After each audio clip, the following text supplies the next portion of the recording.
and gentlemen.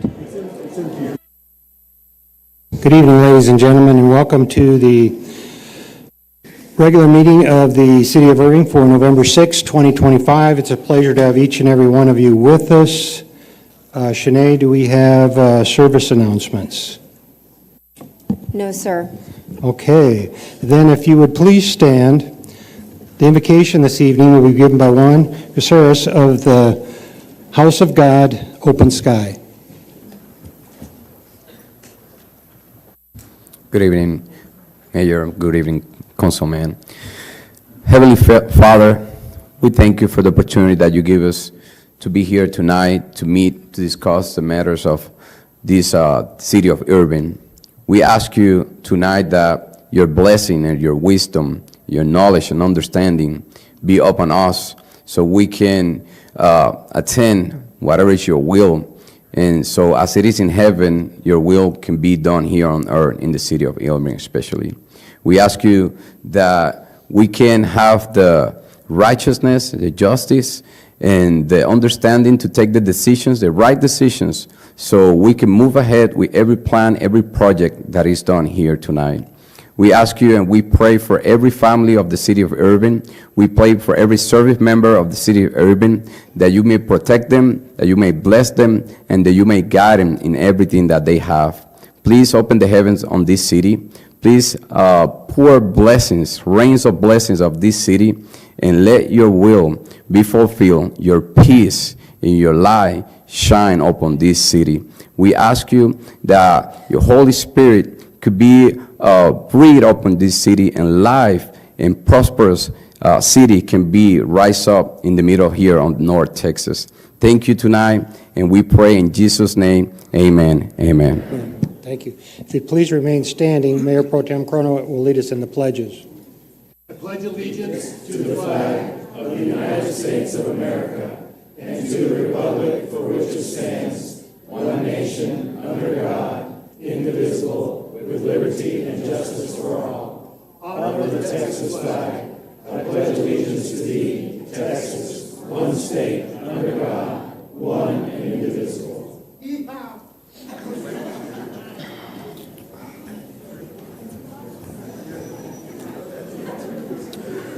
At this time, if I could get the judges to join me up front here, I have a proclamation.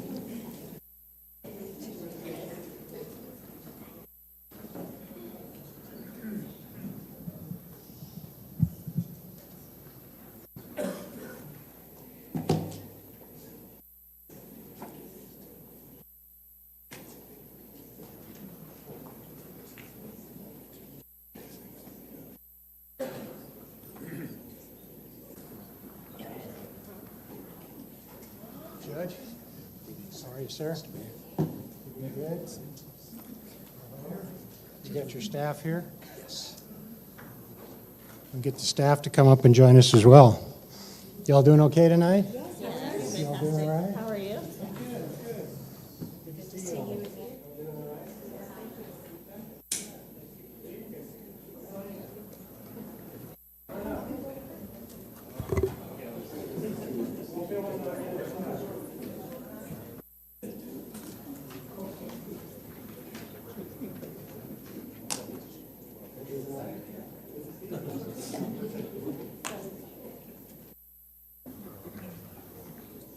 So this is our courts. This is our judges and the people that work in the court system.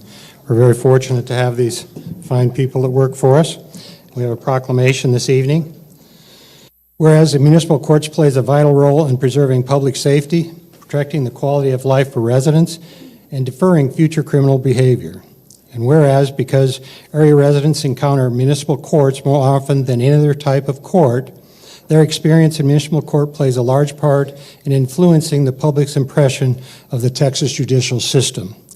And whereas the Irving Municipal Court provides a forum where questions of law and fact can be resolved regarding allegations, violations of the state law and the municipal ordinances. And whereas Irving's Municipal Court is staffed by judges, clerks, prosecutors, city marshals, and other court personnel who are dedicated to the impartial and fair administration of justice and exhibit exemplary and professional in striving to improve court operations.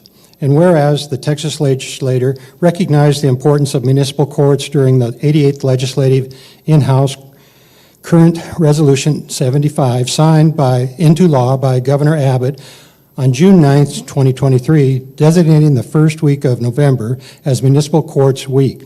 Now therefore, I, Rick Stouffer, Mayor of the City of Irving, and the Irving City Council do hereby proclaim November 3rd through the 7th, 2025, as Municipal Courts Week in Irving, Texas.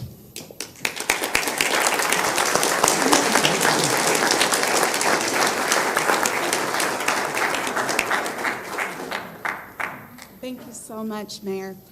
And thank you to our council and our residents. We are so proud to serve the city of Irving. And the team that you see behind me, our prosecutors, our clerks, our judiciary, they strive to treat everybody with dignity and respect every time they come into the courtroom doors. And so we appreciate the opportunity to be here, and we appreciate that we're able to celebrate our team. Thank you.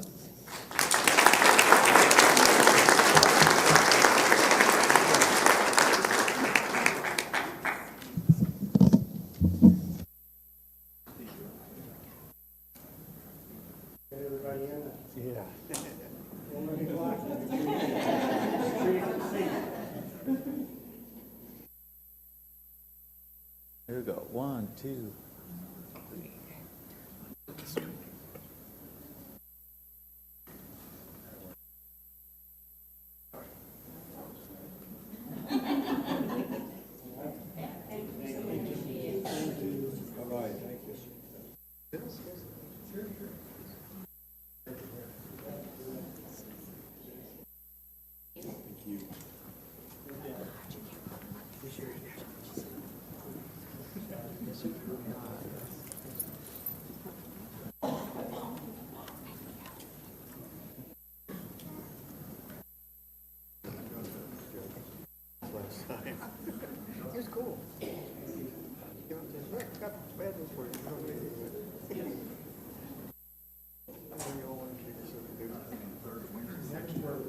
Next, we're going to be honoring our graduates from our 360 course, something we started several years ago, so that people really understand what goes on in the city with our 360 course. It's a bunch of weeks where everybody comes together once a week, and they learn about our landfill, they learn about our jail, they learn about our Convention and Visitors Bureau, they learn about our police and our fire, they get to shoot a gun, they get to drive on the racetracks, they get to do all kinds of fun things. So they have lived through all this, and so they're here tonight, so we're going to honor them for their work. Bring that down a little. Okay. Good evening, Mayor and Council. My name is Gabriela Garza, and I am a Senior Management Analyst in the Innovation and Performance Office and also the Program Manager for Irving 360. Tonight, it is my honor and privilege to recognize those who are graduating from our 2025 Irving 360 program. So, to elaborate a little bit more on what the mayor spoke about, Irving 360 is a civic education and engagement opportunity for those who live or work in Irving. It is a very competitive application process. This year we had well over 100 applicants vying for 25 spots. So, in fact, actually a number of our graduates here today applied multiple times, and this to participate has not gone unnoticed. So, those that are selected to be part of the Irving 360 Academy get to go through an 11-week course in the fall where they get to learn behind the scenes about what our departments do. They get to go to different city facilities. They get to tour the facilities. They get to learn about all the ins and outs of Irving. For many participants, Irving 360 is actually their introduction on engaging with the city. So like past Academy graduates, we do encourage our 2025 cohort to continue their involvement. So this may look like serving on a board, participating in a committee, or even taking the next step to join our Irving Ambassadors program. After spending these past 11 weeks with this cohort, I can confidently say that our community is made better through their contributions and their engagements, and I am personally excited to see how they continue to shape the future of Irving. So, without further ado, we're going to recognize our graduates. First up, we have Alejandro Ruiz.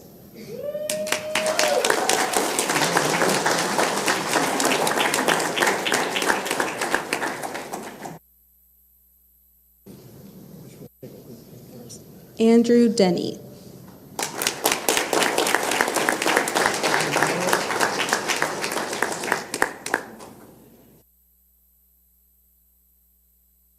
Dr. Angela Covington.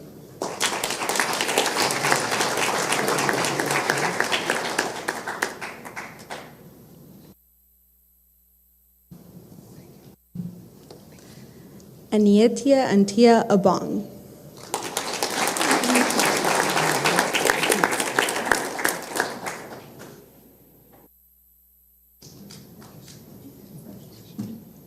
Brad Woods.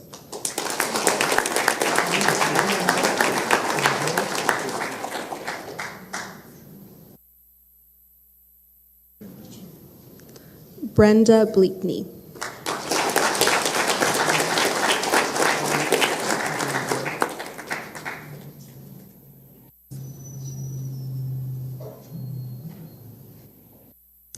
Brenton Bridges.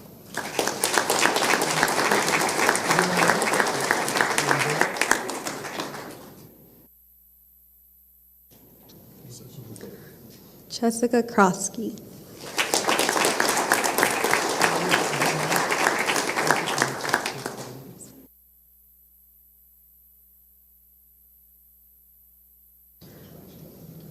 Gregory Pimentel.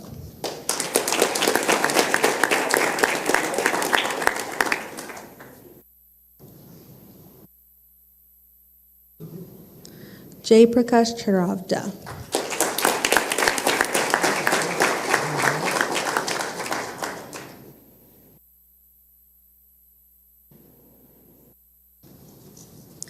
Jessica Munoz Lopez.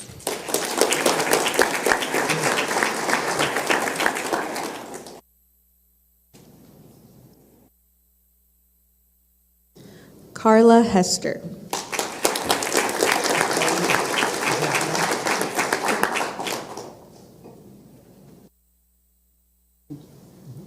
Kimberly Black.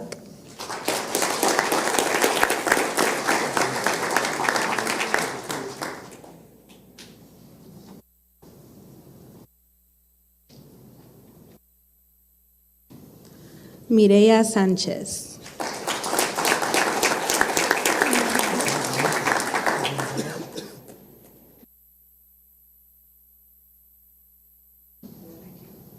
Mohammed Haris.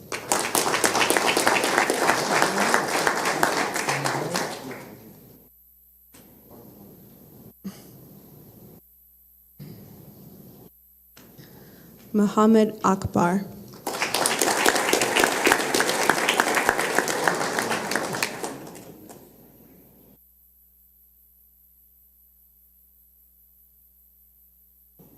Nancy Guzman.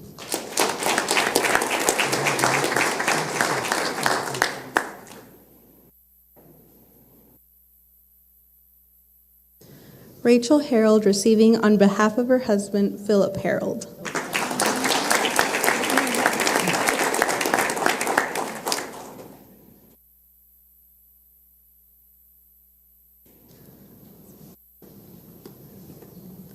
Ramisa Farouk.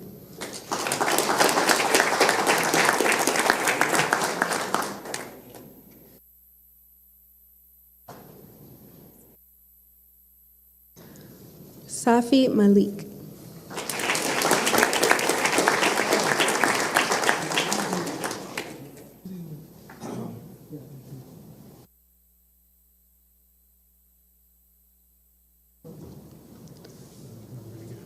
Yes. Victoria Apostol.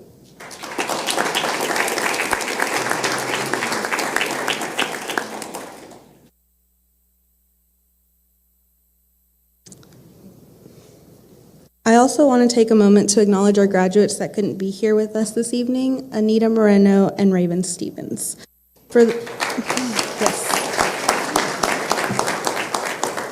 anyone in the audience who's interested in participating in our next academy, be on the lookout for something in the summer in your city spectrum. Thank you.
Okay, the next item on our agenda is public comments. Shanae, would you call off the names of the residents who would like to speak to us?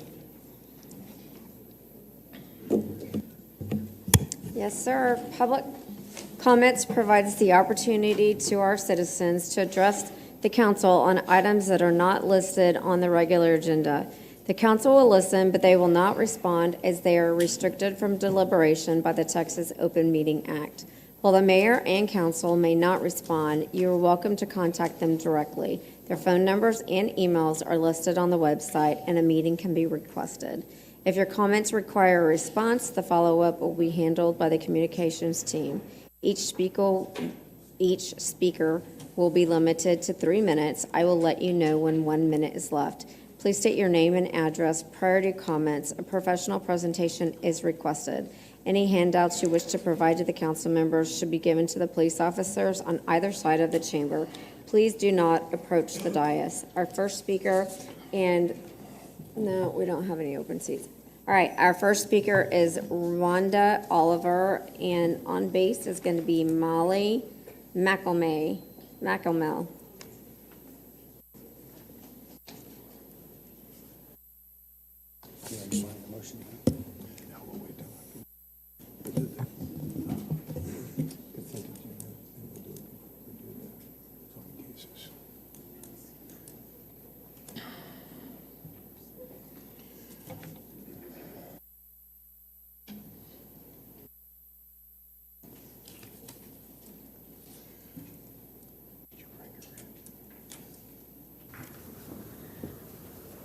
Good evening.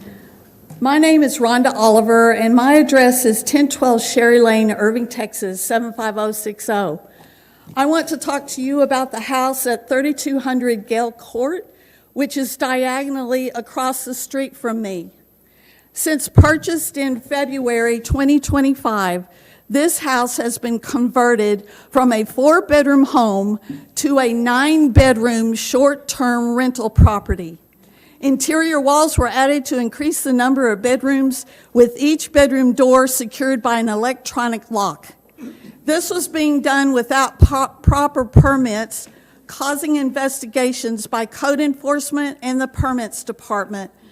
Managed by Pad Split, an online platform, these bedrooms are being rented to individual persons either weekly or monthly as advertised on several websites. This conversion goes against the zoning regulations in my district, single-family residential 6. As adopted by the City Council this year, a single-family detached dwelling is defined as, quote, an enclosed building having accommodations for and occupied by one family, end quote. This house is not being rented to one family. It is being rented to as many as 9 separate, unknown individual persons at any given time, changing weekly. As concerned neighbors, we don't want our property values to go down, and now we have a safety issue. On October 19th, 2025, police and EMT arrived. Police said that the people in the house smelled an odor. The property maintenance man came out, and they discovered a dead body in the house and that there was blood everywhere. This cannot continue. We are asking you, the city council members, to stop this property from continuing to operate as a multi-unit rental property. 1 minute left. It should be converted back to a one-family home as defined in the City of Irving zoning regulations. We are hardworking homeowners and have sacrificed to buy homes in this neighborhood. If this owner-investor gets away with skirting around the zoning regulations, then what will stop other investors from doing the same thing? You may say this is only one house, but what would you say if this house was across the street from you? Thank you. Ms. Oliver?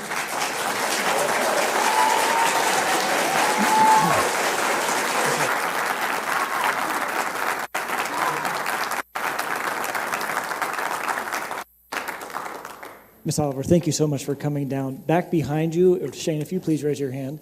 Shane is our code enforcement director. I'd like to have him, if you have a few moments, get with you right now and continue to follow up on your conversation. Okay, Thank you. thank you. Our next speaker is Molly Macamel, followed by Kim Black. Thank you for this opportunity to share about child safety in light of recent laws. I am Molly Macamel, living at a protected address in South Irving. Upon reviewing the core values of access, equity, intellectual freedom and privacy, public good, and sustainability listed by the American Library Association, or ALA, I came upon words and phrases used together. For access, the phrase obtaining resources and services with minimal disruption was used. Access, according to the ALA, is best without disruption. For equity, the phrase fostering equity by actively working to dismantle barriers and create spaces that are accessible, welcoming, and beneficial was used. How interesting that beneficial and dismantling barriers were both considered together. Even among the core values, intellectual freedom and privacy did not occur without the other core values imploring beneficial, welcoming, barrier-free environments without disruption. Similar to ethical principles in my mental health profession that are never considered in isolation from the others, the same is true for these core values, even if one is more predominant. Previously, I shared the dangers of explicit and pornographic materials. I explained how, in accordance with the laws for children, ratings can serve as beneficial, welcoming, and for the good of children and adults. I used an illustration with words to promote safe libraries for children, as opposed to dangerous environments, by making a comparison to slippery floors that guests are forced to manage. I encouraged a safe place. While ratings and other control limit access to dangerous content, they do not go against core values to have freedom and less barriers, since the ALA core values must consider what is beneficial for learning. Now I apply the same fervor to addressing the concern of literature reported to sensationalize polygamy. That literature was forced on children still learning to make healthy decisions. The ratings implored in the last meeting would serve as beneficial with this content. Parental controls and limits implored by others also work well. That could include removal. I recall a father in tears struggling with the dangerous disguised form of polygamy he was forced to consider to merely stay faithful to the one wife he originally chose before another was forced on him by his wife. In tears, he said the dangers I was required by law to share. He knew from experience why the U.S. and the state of Texas have laws against polygamy, even disguised forms. Among dangers listed by Psychology Today, Institute for Family Studies, and him are these: domination, control, psychological trauma, confusion, mental and emotional instability, division, lower self-esteem, jealousy, anxiety, depression, hostility, social unrest, and greater dissatisfaction, with higher risk of negative outcomes to children. Why would the pure water of truth be replaced in our libraries with something sensationalizing and illegal practice? That goes against the core values when combining all of them. How sad it would be for people to find more true health information in markets, on labels, and on bottles than in the books available in libraries for children. Bless you. God bless you. Kimberly Black, followed by Emma Petty. Kim Black, 1625 Faircourt, Irving, Texas, 75060. I have exciting news for the City Council tonight and the citizens of Irving. Books don't make you gay. I know, it's amazing. Books don't make you gay. Neither do movies, neither do TV shows. Your kid is either gay or they're not gay. It's awesome. So you can relax. We've been hearing a lot in city council meetings about the evils of pornographic books in the library. In fact, the Families for Irving PAC started because a small segment of the population of Irving wants to control everyone's book choices. The Families for Irving PAC wishes to take over our city council with the goal of controlling who is placed on city boards, like the library board and the arts board, so that they can censor the culture of Irving, so that they control for everyone the choices for all. This group would have you believe that these books in the library are available to 5-year-olds and harm children on a daily basis. But here's some actual facts. Thanks to the internet, Gen Z is the most educated generation about sex, while amazingly, they have the least sex of any generation in recent decades. I know! Isn't it amazing? The more educated you are about something, the wiser choices you make on that subject. It's awesome.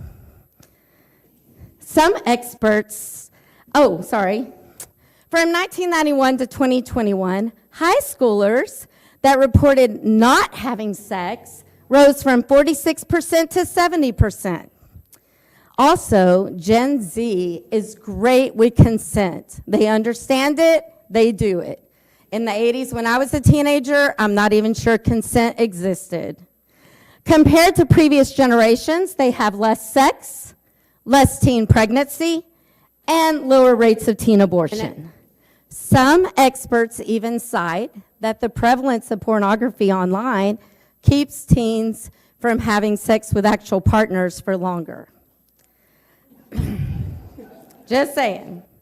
But all experts agree, and their research illustrates that access to comprehensive sex education causes young people to delay sexual activity. Besides that, I'd also like to make a quick comment about Resolution 29. 6 hostages remain in Gaza out of the 251 that were abducted. 1,139 people were killed in the Hamas attack. As of last week, Israel was continuing to bomb Palestinians in Gaza. As of now, 68,875 Palestinians have been murdered in Gaza, with another 1,000 in the West Bank. It's estimated that 20,000 children are among the murdered. 170,600. Please be seated. All right, thanks.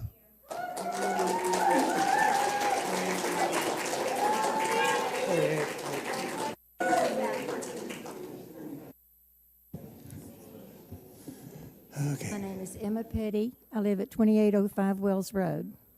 I have a question about food trucks. Are they licensed? Are they registered? Are they regulated? Are they inspected? Do they collect and submit sales tax? What department is overseeing this? If it's code enforcement, that's not going to work because they set up on the weekend and there's no code enforcement on the weekend. I'd just like to have some answers. Thank you. Miss Petty? Miss Petty? Miss Petty?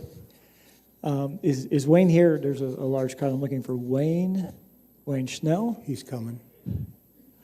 Miss Petty, I'd like for you to get with our inspections director, Wayne Schnell. He's in the cowboy hat. You can't miss him. If you want to get with him, he'll be able to follow up. What was the last name, Wayne? Snell. Snell. He's right behind you in the cowboy hat. He'll be happy to follow up with you on your comments. Thank you.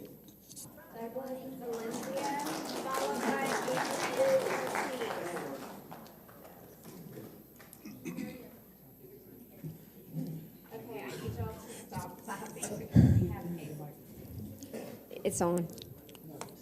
I need y'all to calm down and stop clapping because we have a lot of speakers. That would be very helpful. Douglas Valencia, followed by Adrian Ortiz.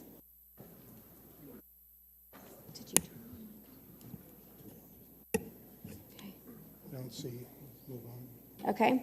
Adrian Ortiz, followed by Aaron Purdue.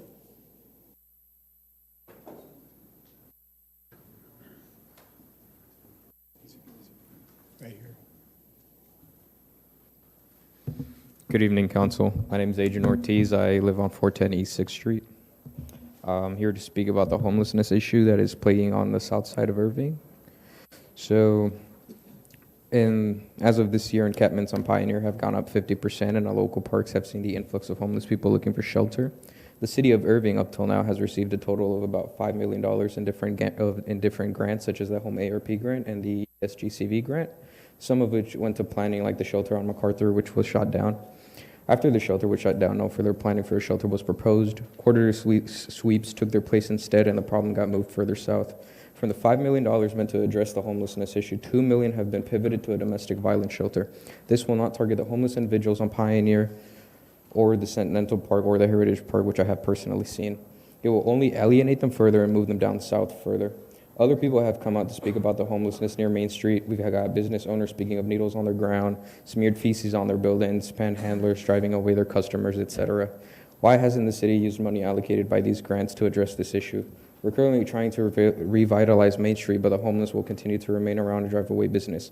So what was the solution? Targeted enforcement, which continued to shuffle these people around. I ask that the city of Irving not continue to hand-wave the problem and actually act on it with the millions we have received to address this issue specifically. Thank you for your time. Thank you. Mr. Ortiz? Thank you so much for coming down. Is Imelda here? I'm looking for, she's not, okay. April, would you please follow up with Mr. Ortiz? Mr. Ortiz, April's right there in the back. She'd be happy to follow up with you. We'll have Imelda Speck, who is managing our homeless programs, get with you. Thank you. Aaron Purdue, followed by Tiffany Holbrook.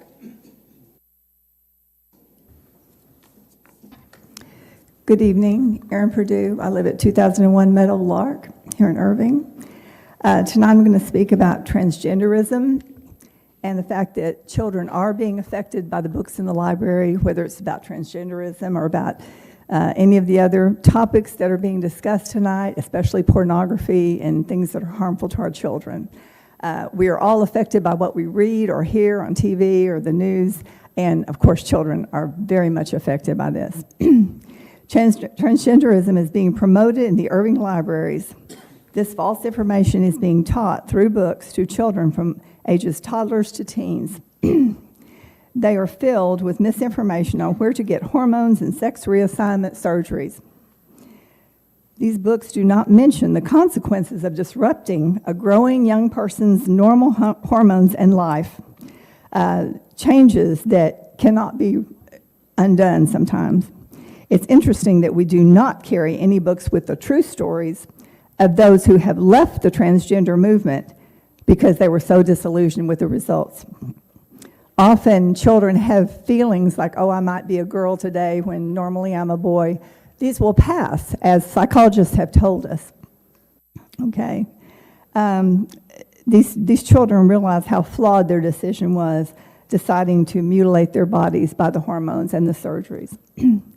These young people have wished with all their heart that some responsible adult in their life would have told them the consequences of changing a normal boy or girl's body into a deformed attempt at making them the opposite sex.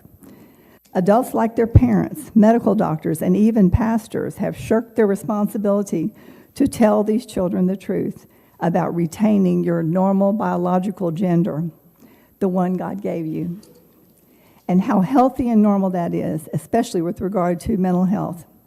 These irresponsible adults above, someone in their life, has instead believed the lie 1 minute left. that they were told by experts on transgenderism that if you don't let him or her transition, they will commit suicide. The opposite is true. As I heard at a seminar taught by a psychologist from Canada who specializes in treating the mental health of these damaged kids, the truth is that if they're allowed to transition, they will attempt suicide at some future date. Let's inform everyone we know on this, the truth instead of the lie, and prevent the destruction of our children's lives. One way is to remove the transgender books from our Irving libraries. Thank you. Tiffany Holbrook, followed by Vicki Norman.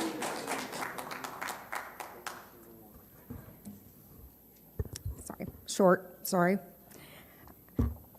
I'm also addressing the 3200 Gale Court situation. My name is Tiffany Holbrook. I live at 3217 Gale Court.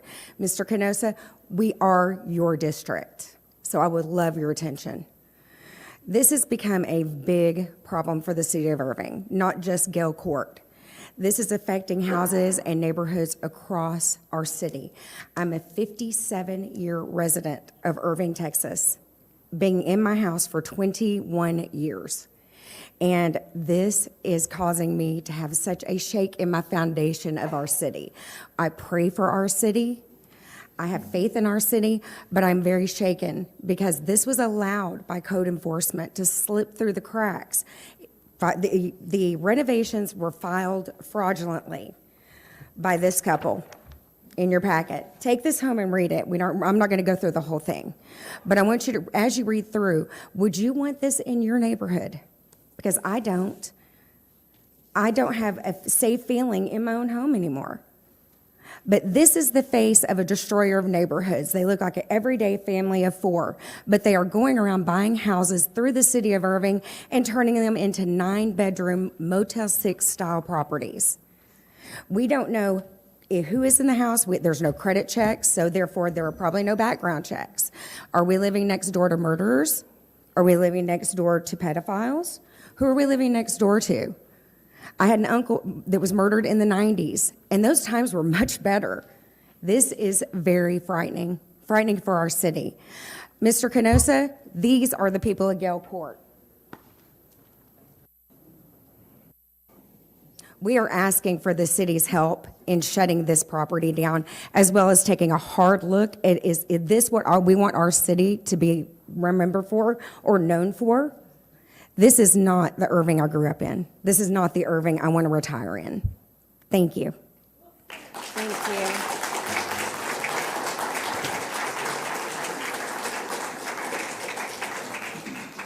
Vicki, followed by Jefferson Braga. Good evening, Council. Vicki Norman, 1015 Sleepy Hollow Drive North. I appreciate the initiation of this collection modification project. And by the way, if I were to post any of the contents of these books on Ms. Black's Facebook page, it gets censored. I'm not allowed to post the contents which we put before our children on the Facebook page. It's against community standards. And she's one of the moderators on 2 of these Facebook pages. So I appreciate the initiation of this project, and we've identified about 250 sexually explicit books to minors, and this is library staff identifying them, not my opinion or your opinion, their opinion. But there's hundreds more of inappropriate, sexually explicit materials in the YA and youth area of the library. For example, it was talked about today, one of the hundreds of similar books in YA which did not meet the criteria of the library director, We Three, by author Marcus Harwood Jones. The book is about a 13-year-old who goes to a month-long summer camp, and she develops a romantic feelings for 2 other girls, and they decide to begin a polyamorous relationship. It explores themes of queer joy, per the publisher. It is described by Kirkus, a so-called trusted library resource, as a hopeful love story affirming representation for queer polyamorous relationships and a first love story full of sunshine. So the library staff are told to use these trusted resources without thinking, without discretion, without any wisdom, using what the publishers are publishing. There are no further guidelines by our city or keyword researches.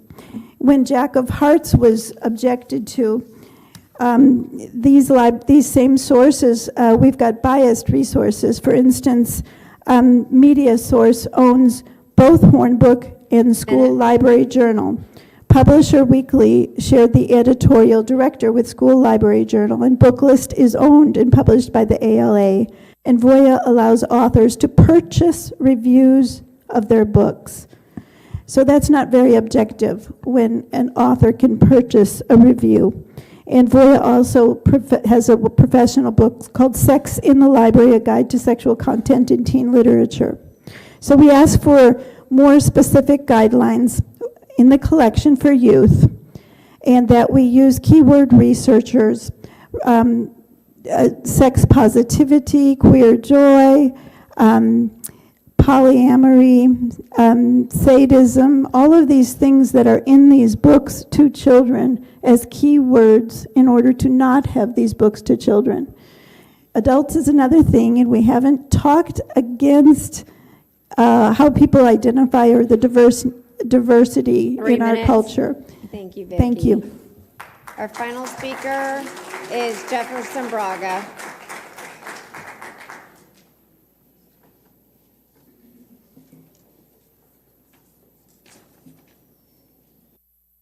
Hello, ladies and gentlemen.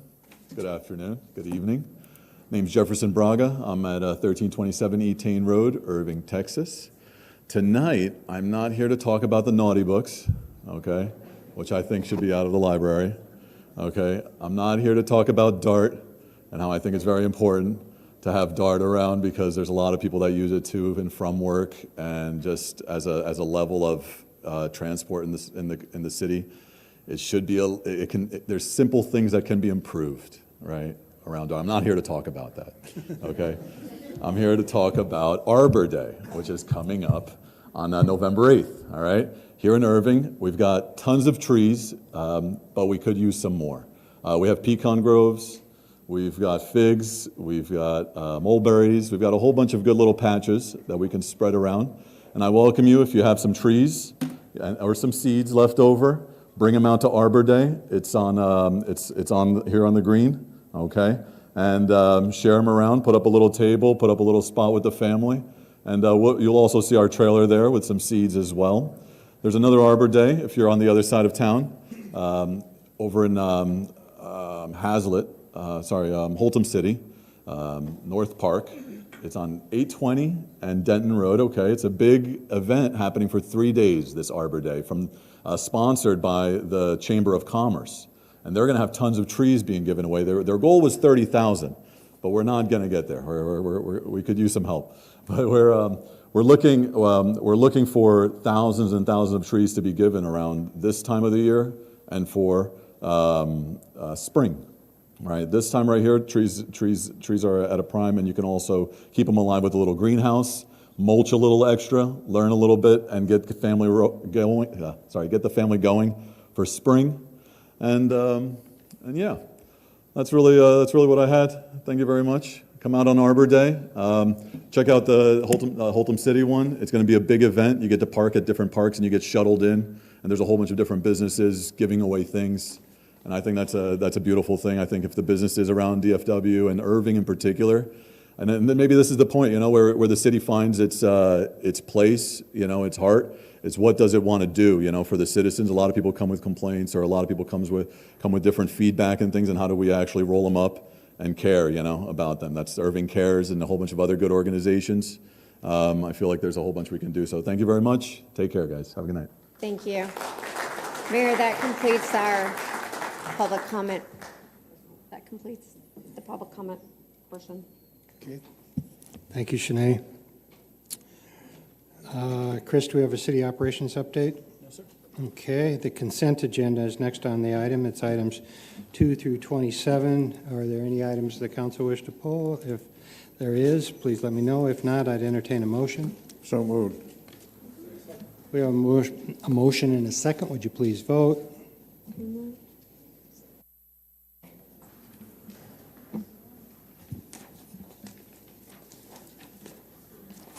And it passes unanimously.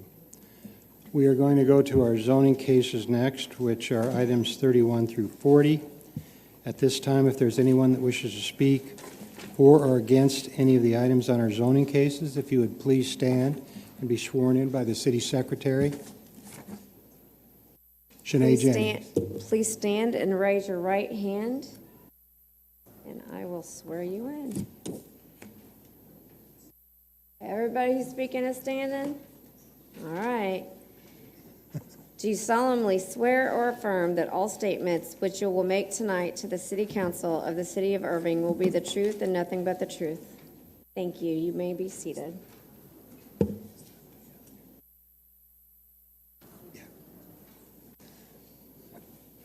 Okay, the first zoning case is 2024-394-ZC, considering a zoning change from HCD NMU Heritage Cross District Neighborhood Mixed Use to SP1 HCD NMU Detailed Site Plan Heritage Crossing District Neighborhood Mixed Use with variances to the minimum requirements for parking and paving at 309 South O'Connor Road. Sinead is the applicant with us. Yes. Sharon Barbosa Crane and Christina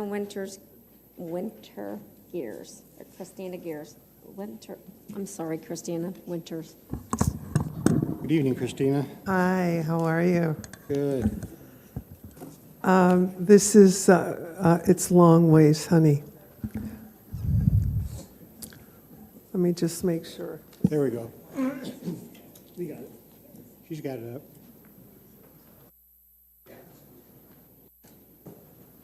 All right, so I bought this property for two reasons.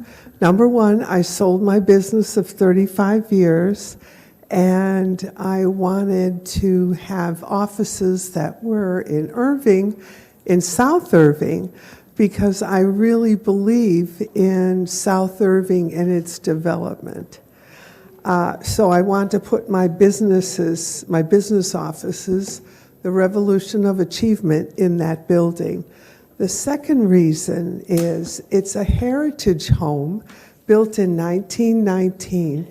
It is in disarray for the last 7 years. Dr. Gilbert had gotten ill for 2 years and he passed away, and it's been empty for 5 years since then. So the property has downgraded, and I'm a commitment to have this property be a vision, a beacon for the future. Irving wants to develop the Heritage District so it becomes vibrant. I've always said feet on the street in downtown Irving. We have a train coming into downtown Irving that can bring people from all over. And we really don't need to worry about parking spaces because we want feet on the street. I want this house to be a beacon for the future. I am investing over $300,000 in the outside of the property. As you can see, it's almost an acre, and it's got a lot of shrubbery debris in the back. We're cleaning all that out.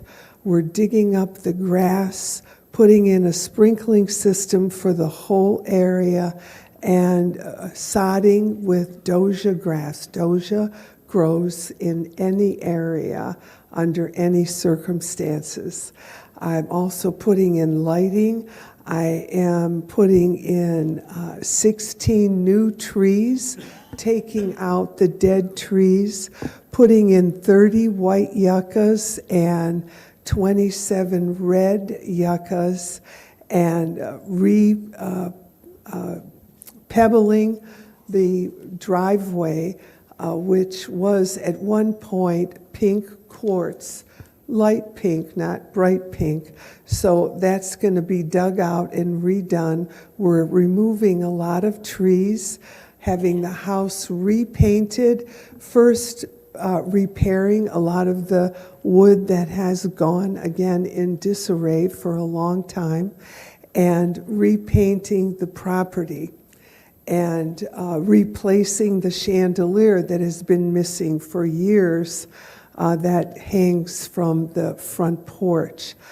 Again, if developers see how this house is going to look, I truly believe it's going to inspire other developers to buy properties and develop them like I am with this Gilbert house.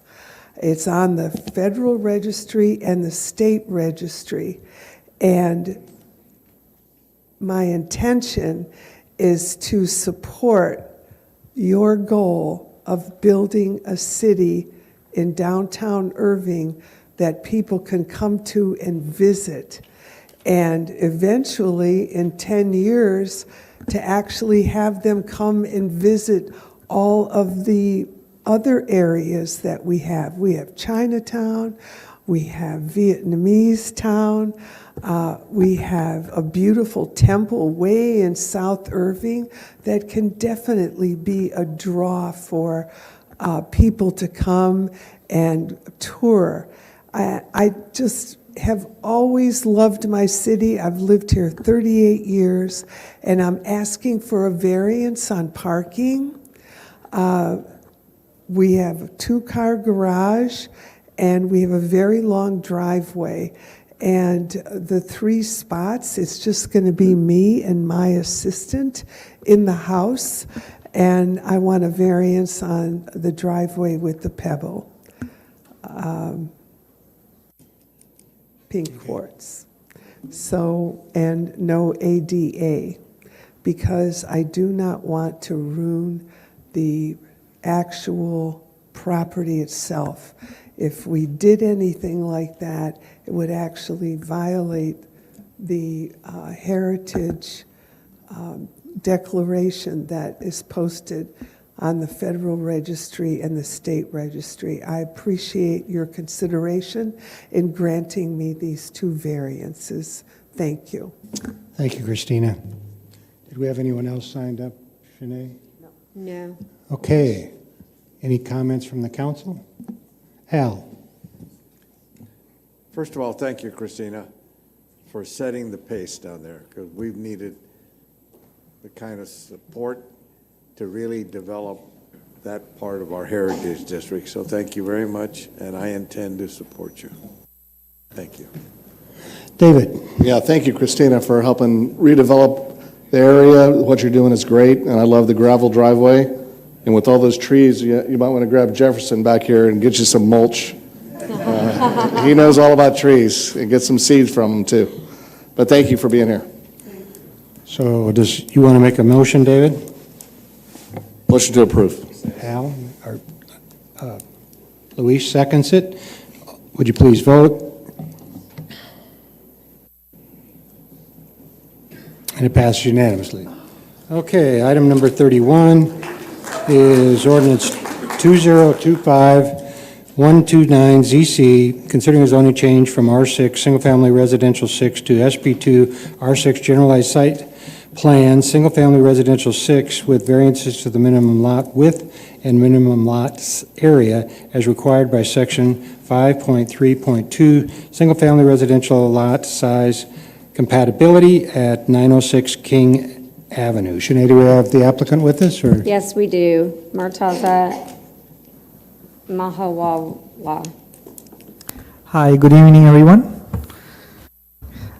Yes, so my name is Murtaza. I'm the applicant, and what I'm asking for is I'm asking for a variance to be able to subdivide my property that I have. So just a background, so currently this is a dead property. I purchased this property about a year ago, and I'm trying to get this property renovated and back on the market and in a living condition right now.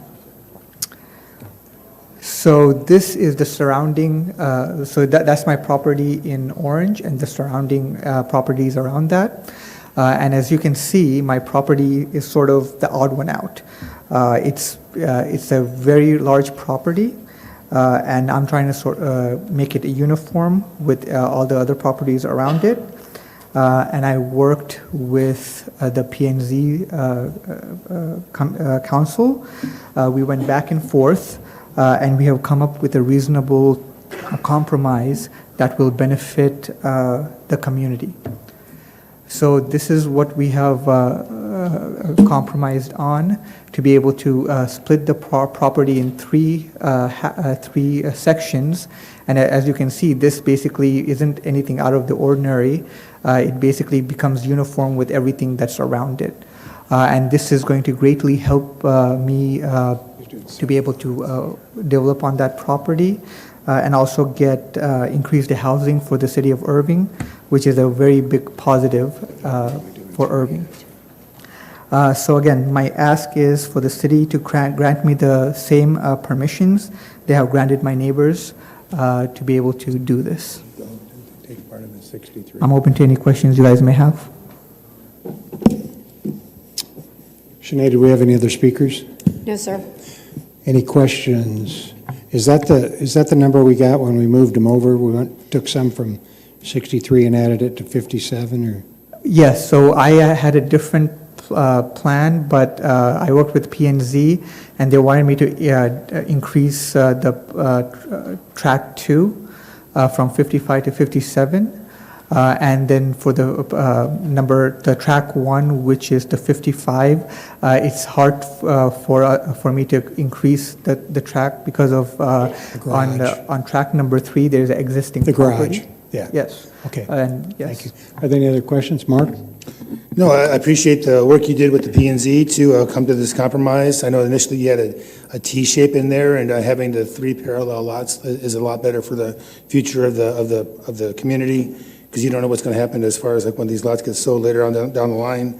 The size of these lots, all 3 of them are large in and of themselves, and then it's in line with the size of the other lots around there. So it's a good way of taking a larger lot and dividing it into still very large lots that are very good for single-family homes. So I support the case, and I make a motion to approve.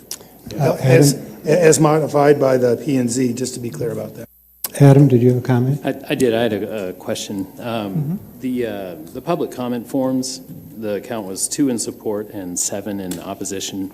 And those were all from within the 200-foot radius to neighbors. I was just curious, what was the main substance of those, of the ones in opposition? I don't know if we have that information. So I don't know exactly what it was, because no one's told me what the reasons are.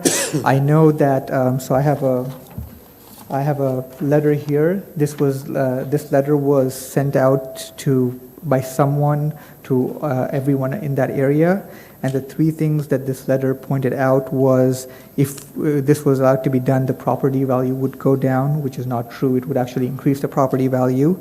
The character of the neighborhood would go down, which again is not true because they're uniform lots. Just mine's the one odd out if you think about it, right? And then it would strain on the current infrastructure, which also the P&Z have said that that's not true either. So those are the only thing I could guess would be why people were against this. Okay. Yeah, thank you.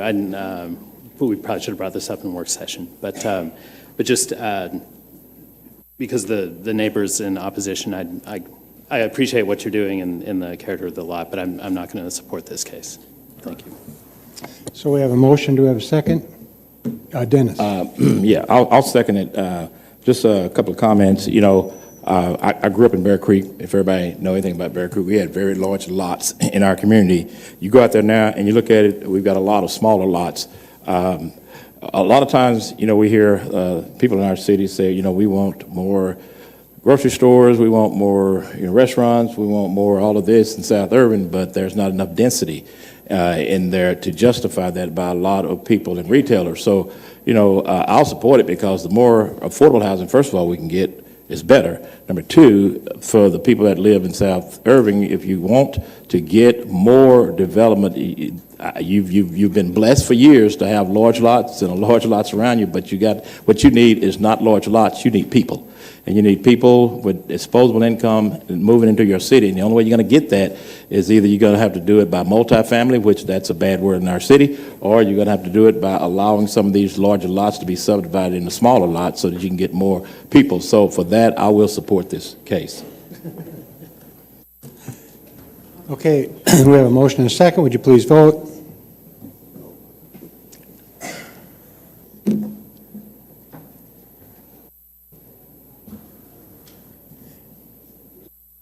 And it passes 6-3. All right. Thank you very much, guys. Have a good evening. Item number 33 is ordinance 2025-140ZC, considering a zoning change from SP to R75, generalized site plan, single-family residential 7.5, to RZL, single-family residential zero lot line at 1301 Ronnie Drive. Is the applicant with us? Yes. Jose Andrade? Do we have any others signed up? No. Okay, thank you.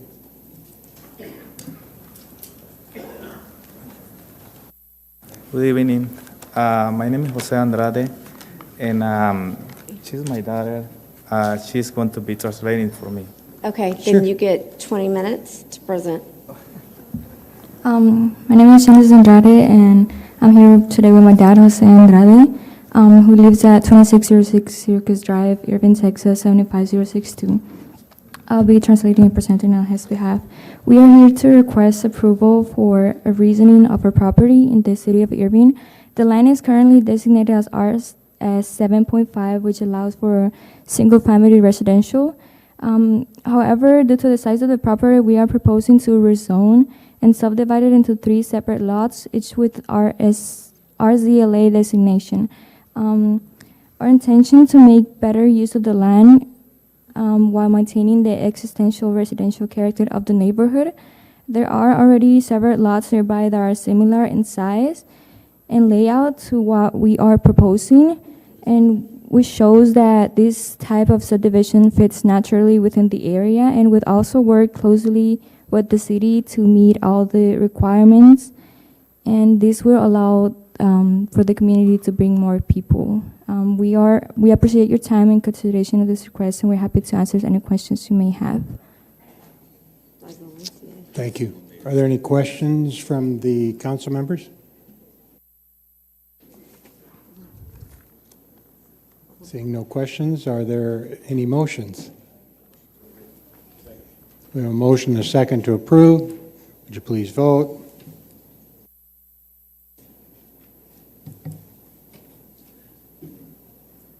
And it passes 6-3. Thank you. Thank you.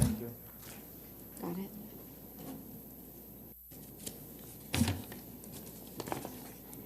Item number 34 is ordinance 2025-183ZC, considering zoning change from CC Community Commercial to SP1, ML20, detailed site plan, light industrial 20 with outside storage of trucks and automobiles as a principal use, and with the variances to the paving requirement at 2620 East Garwalder Road.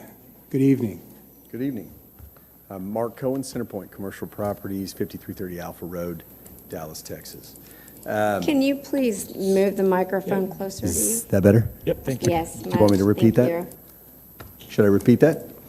Yes, please. Mark Cohen, Centerpoint Commercial Properties, 5330 Alpha Road, Dallas, Texas. We are here on behalf of the ownership as well as the tenant regarding a property at the southwest corner of Union Bower and Grauweiler. Currently, it is a vacant lot and adjacent to multiple truck yards, storage lots, and mechanic shops. I've listed the drawing above, shows the subject property, and then we additionally will give you some examples of lots 1, 2, and 3. This is just for reference as to where those neighboring lots are. The applicant has we have asked to be able to use the property for a truck storage, but not for large trucks. It's mostly for work trucks. Currently, we've developed a lot of different properties around the Metroplex, up to 20 retail-oriented properties. And unfortunately, this area is not quite at the point where we can do anything other than what is already in the area. And so we've had a lot of trouble with dumping and maintenance, and so we've leased the property at pretty much no cost to Mr. Fajardo in return for his maintenance of the property, and he's able to use his trucks for his demolition company to store on it, and it is a short-term lease, and it is a trade-off for us so that we don't have as much issues with the property. So one of the issues is they're requesting a lot of concrete to be put in. However, on the west of the property is a large truck yard as well with no real improvements. It is mostly decomposed granite or natural surfaces. It doesn't have any actual paving, and it's used for storage. Second, to the east on the corner is a mechanic shop, mostly unpaved, usually a lot of cars stored on or around the property. And then additionally, to the south is a larger yard that has large 18-wheeler containers, also unpaved. And so some of the examples that we were given were concerns is that this lot would be used for similar. Unfortunately, Mr. Fajardo doesn't have any of those. All of the trucks are similar to this. They're small work trucks. The largest is the dump truck, which is usually on site somewhere where they're trying to do a demolition for another property. So we are asking that the City Council approve the zoning change to allow for the parking of the trucks and allow us to go ahead and use the property appropriately. So we are able to keep it the way it is, at least until the point that that area begins to change and we can actually develop that property. So that is where this ends. So if there's any questions, I'm happy to take any. Thank you. Are there any questions of the applicant? Seeing no questions, I'd entertain a motion. Motion for approval. We have a motion and a second. Would you please vote?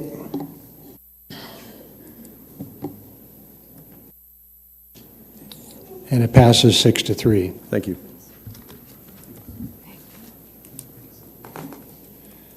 Item number 35 is 2025188 CUP, considering a conditional use permit to allow automatic car wash in the CC Community Commercial Zone, northwest corner of Lyndon B. Johnson Freeway and Home Depot Drive. Is the applicant with us this evening?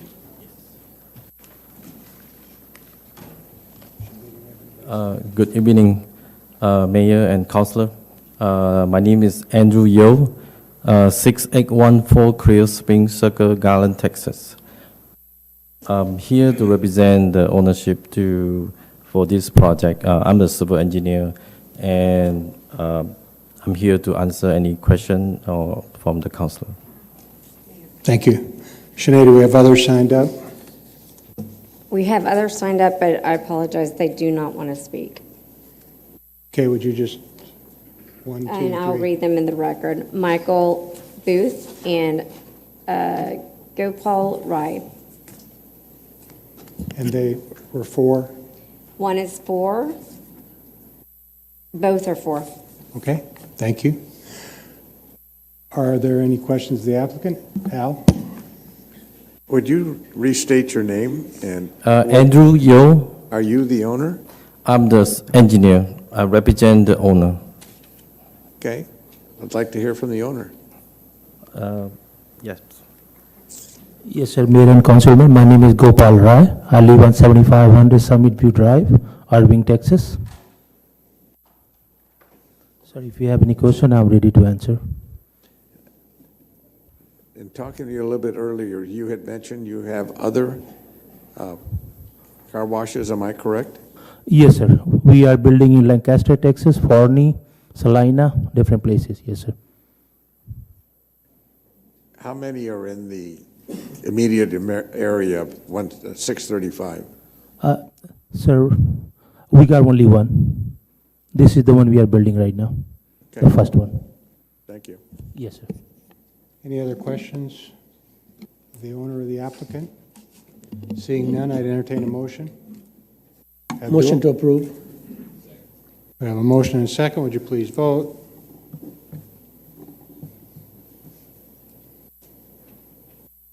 And it passes 5-4. Thank you, sir.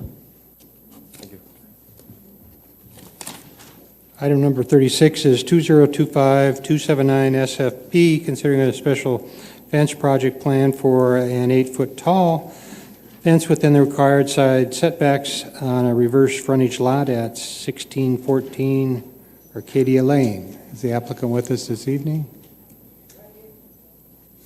Okay. We had a pretty good discussion on this today. Are there any questions of the applicant? We actually have a motion for approval and a second, so we'll go ahead and vote. Oh, I'm good? You're good. Almost. Yes. Thank you so Would you much. please vote? And it passes unanimously. Thank you. Item number 37 is 2025311ZC, considering a zoning change from PUD C, Planned Urban Development C, Community Commercial to PUD 2 for SP1, RAB, Planned Unit Development 2, detailed site plan for the restaurant with attendant accessory uses of the sale of, I believe it's alcoholic beverages, for on-premises consumption, and CC Community Commercial uses at 660 Walnut Ridge Drive. Is the applicant with us?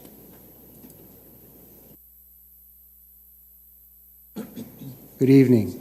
Good evening. Thank you City for coming Councilman. back. And Thank you taking- for having me back. Appreciate it.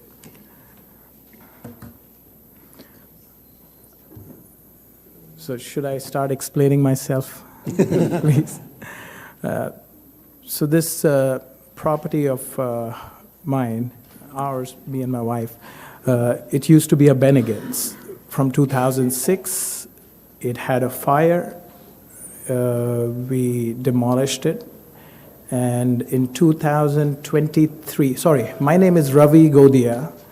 I live in 1005 Thorncliffe Trail, Irving, Valley Ranch, Texas, 75063. Sorry about that. And I've been a proud resident of Irving for nearly 2 decades. Coming back to forward, so the property caught fire, we demolished it, we decided to rebuild it as an outdoor food court. It's one of a kind. Irving does not have anything like this. So it's, we approached the city in 2023. City was pretty excited about this concept, and they gave us a permit to start construction with the approved parking lot and the option to build multiple restaurants or multiple retail outlets over there. They were pretty much aware of that, and I'm over here now seeking for the City Council to please grant us the sale of alcoholic beverages at these prospect restaurants. Okay, thank you very much. Are there any questions of the applicant?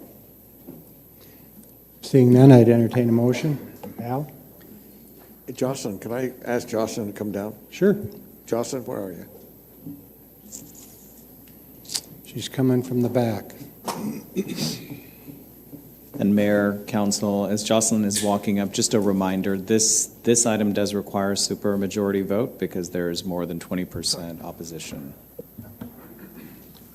Jocelyn, Yes. you explained to us this afternoon, and I think it's important that the understanding of the RAB that the owner is requesting, and also for the sublets that will be other restaurants. And I think, if I'm not mistaken, it could be as many as 6. Right now, you're looking at 4, am I correct? Okay, good. So am I correct on that, that once this is approved, then he has the ability then, as the sublets, that will then cover the RAB, or will have to then individually request it? No, the RAB covers the entire property, so the legal description is for the whole property. Yeah, that's what I wanted to have. Thank you very much. If I may, so these potential 4 or 6 tenants, they could be coffee shops, they could be bakeries, they could be restaurants. Not everyone is going to choose to go and serve alcohol. I'll give you a few examples. There is a potential tenant, and they've approached us. They want to do a place, a Mediterranean place, and with halal meat and things like that. They will definitely not serve alcohol. So it's their option. So there's a coffee shop that's interested also, again, interested. They're not going to serve alcohol. It just gives the tenants an option. If you want to serve alcohol, you're not approved. This property is zoned. You can serve alcohol, but you're not approved. You still have to go through all those steps and hooplas to get approved. I'm glad you're explaining, because I remember when you came before us again. And I understand that you also work with our people on our planning department to not ask for a variance on parking. Am I correct? Yes, I withdrew that because last time Councilman John, he was hesitant. If I'm not able to convince you, there's no reason to fight it. I've been here very peaceful. Irving's been nothing. The city has been nothing but good to me in any of my projects. I've never had an issue. If you all feel that this was a red flag, okay, I said, okay, let's put this red flag down. I'm not going to say anything. I want to thank you for explaining, because there was discussion this afternoon that there were going to be 6 restaurants, and you've clarified it. And that means that whatever the sublet will be, not necessarily a restaurant, full-service restaurant, am I correct? Yes, and these are small places. These are very small spaces. There's one other point is, that will be the only walkable area for, I guess it's almost, what, about 800 to 2,000 rooms? 1,400, close to 1,400 rooms in a less than a quarter mile or 7-minute walking distance. And this actually stands out for Irving in that all these business travelers, visitors, family and friends can come to this unique concept. Like I said, as far as my knowledge, I don't believe this concept exists in Irving. Well, I want to thank you for putting it forward, and I will be supporting it, but I will lean the mic to you. So my colleague, Mark is up Conowat, if you next. have a comment, or anybody, Mr. Mayor. Mark is next, and then David. Yeah, so I'm in favor of the case. It had been a Bennigan's before, which serves alcohol. It's, as you indicated before, there are these hotels around there that you'll be providing this dining option for guests there. And in that single roof, there had been alcohol sales before. Whether you have 4 to 6 subtenants serving alcohol as restaurants, it's still under one roof, which is what it was there before. It's along the corridor of 114. So it's not really next to any residential properties or anything that's going to be a disturbance or anything like that. So in my mind, it's a very easy case. It fits the RAB very well. And so, but David wants to speak too, so I'll let him go ahead and do that. Yeah, thank you for coming back. 100% agree with what you're doing. Hope it's very successful. We're also getting that road fixed right there by the Walnut Hill. Yeah. So, Oh, yeah, that was. yeah, so it was a little bumpy. So the city took a look at that. We're fixing that road as well. So I just want to let you know that. And I hope you have a big success there, because those restaurants need to be there for those 1,400 rooms. Thank you. So appreciate you being Appreciate here. And motion to approve. Second. Motion and second. Would you please vote?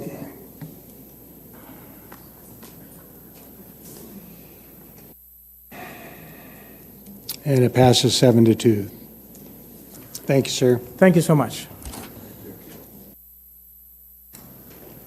Item number 38 is considering a zoning change from R6 Single Family Residential 6 to SP2 R6 Generalized Site Plan Single Family Residential 6 with variances to the minimum side rear yard setback for the principal building at 1710 Beverly Street. Is the applicant with us? We had a good discussion. Are there any questions of the applicant?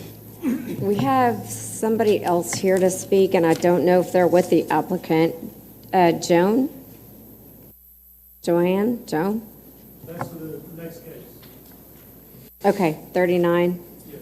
Okay, sorry about that. He's correct.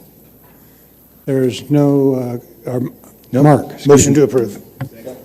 We have a motion and a second. Would you please vote?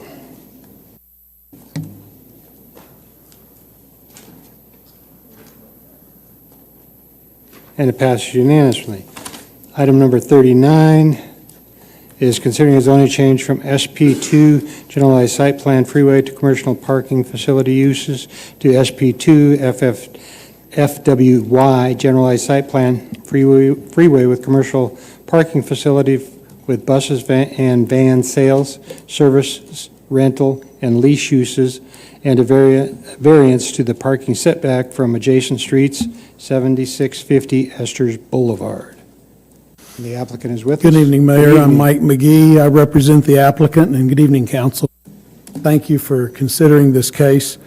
The applicant is a tenant of the property. Miss Wynn, who is with me here beside me, is the owner of the property. It's currently under an SP zoning. The tenant is a business-to-business bus sales company, like the little buses that the hotels use to go pick up tenants at their clients at the airport and that sort of thing, and school buses. So they don't sell to the retail. It's a business-to-business use. But the SP zoning that's in place does not provide for sales of vehicles. So they just want to keep the SP exactly the way it is and add the language to allow the sale of business-to-business clients that they use in their regular course of business. Sinead, do we have anybody else signed No, up to sir. speak on this one? Nope. Are there any questions of the applicant? Dennis? Motion for approval. We have a motion and a second. Would you please vote? Thank you. Thank you, Mayor. Thank you, It Council. passes unanimously. Item number 40 is considering a zoning change from SB2 Generalized Site Plan Mixed Use and State Highway 161 Overlay to SP1 RAB Detailed Site Plan Restaurant with the attendant accessory uses of the sale of alcoholic beverages for on-premise consumption, mixed use, and State Highway 161 Overlay 1101 West Royal Lane. The applicant is with us. Good evening. Good evening. Tommy Mann, 500 Winstead Building, representing the applicant. I have a presentation if it's needed, but this is the RAB component for the Kirby Ice House of the overall project that was approved a couple months ago. For clarity, the RAB only applies to the Kirby, but the whole project is going to be built together. That's a requirement of our zoning, and it's also a requirement of the LCA. So we're happy to answer questions if there are further ones, but I know you have a big night. Okay, Dennis. I have no questions. I have a motion for approval. We have a motion and a second. Would you please vote? And it passes 8-1. Thank you, sir.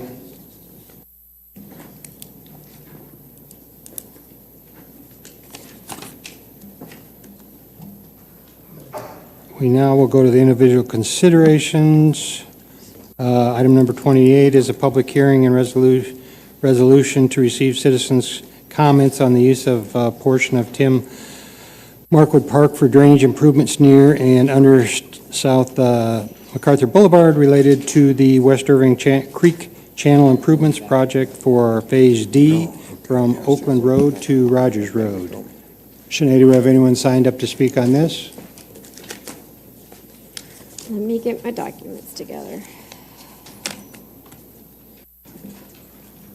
Sorry, I have about 1,000 little cards up here. No, sir, we don't. All right, since we have no one wishing to speak on this during this hearing, I'll close the hearing and I'd entertain a motion for approval or denial. Hey. So moved. We have a motion. Second. We have a second. Would you please vote?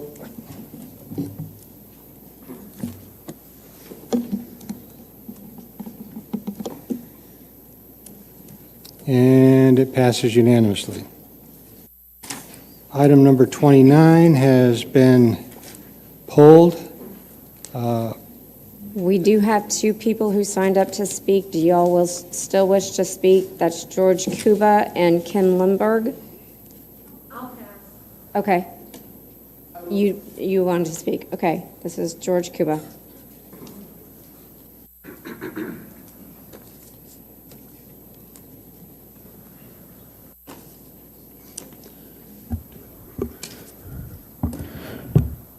Right, good evening, Mayor, Silver, councilors, members of the gallery. My name is George Cuba. I live at 2325 Meadow Crest, and I come to speak to you as a concerned citizen of Irving about these agenda items, specifically the comment on this resolution supporting the president's comprehensive plan. I wonder why this item does not explicitly name the plan by its official title, which is the President Donald J. Trump's comprehensive plan to end the Gaza conflict. Is there an issue of operatives, courage, or conviction? While the U.S. has brokered a de jure ceasefire, de facto it has not held. The attacks bring the number of Palestinians killed by Israel to at least 241 since the ceasefire took effect on October 10th. Additionally, this comprehensive plan is neither one, comprehensive, two, a plan, and three, successful. While I, of course, unequivocally endorse a permanent ceasefire between Palestine and Israel, I do not agree to the 20-point plan laid out and therefore would not endorse this plan, which you withdrew. Particularly point 9, it is a long point, which will take up my entire time, so I'll specify some things here. The words technocratic and apolitical, qualified Palestinians and international experts, oversight and supervision by the Board of Peace, which will be chaired and headed by President Donald J. Trump, including former Prime Minister Tony Blair. There is mentioning of a Saudi-French proposal, and finally, making Gaza conducive to attracting investment. So every sentence or phrase or term that I just said right now in this list has a point of contention, challenging questioning what does technocratic and apolitical really mean and to who, what does qualified and experts really mean and to who, President Trump and former Prime Minister Tony Blair, really? Bush's lapdog in Iraq? What does conducive to attracting investment really mean, and to who? What does Saudi-French proposal really mean, and to who? France, really? The same country that with Britain partitioned the Ottoman Empire, divided Palestine as merely spoils from the First World War, and was consequential in helping produce the injustice, death, destruction, pain, and misery of the past 2 years in Gaza? I don't think so. In conclusion, please read granularly and read verifiable, usually academic primary and secondary sources 1 on this minute. historic matter, which are also available at your local library. Thank you.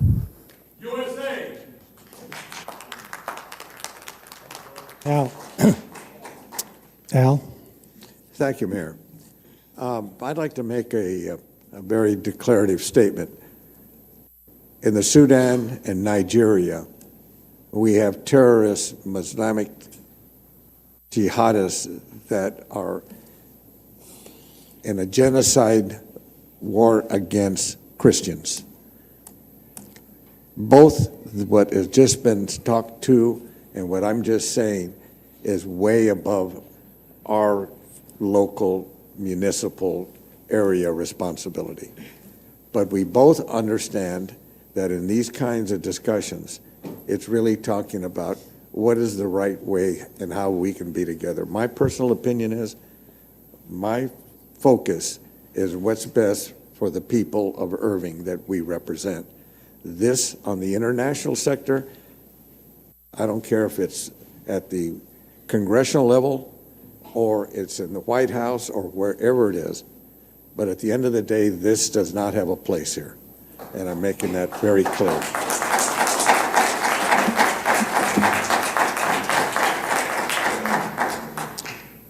Okay. We have any other speakers? The next item on our agenda is for a special election to be held. Mark, you have a motion? Yeah, considering the number of people that have signed up to speak on this agenda item, I'd make a motion in the interest of efficiency to limit the time for each speaker to 1 minute. Do I have a second? Second. We have a motion and a second. Would the council please Who vote? was the Mayor. second? Okay. I'd like to amend that to 2 minutes. And the reason I say this, because we thought we'd have 100 or so people down here tonight, which is why we was thinking about the 1 minute, but we don't have that many people. So I think 2 minutes would be appropriate. Okay. Yeah, I oppose that. I think 1 minute is sufficient. We'll be hearing the same thing from a lot of the people, and so I don't think we need to hear 2 minutes for each speaker. Hey, please don't speak out of the audience. Please don't speak out of the audience. So we have David. Well, he seconded the amendment. I think we vote on that first, Vote on right? the amendment. Okay? For 2 minutes? For 2 minutes. We have a motion for 2 minutes. He has seconded, so we're This is voting on. just a point of order. This is a motion to amend. So you will do the motion to amend. If the motion is amended, then you will vote on the amended motion. So this is a motion to amend.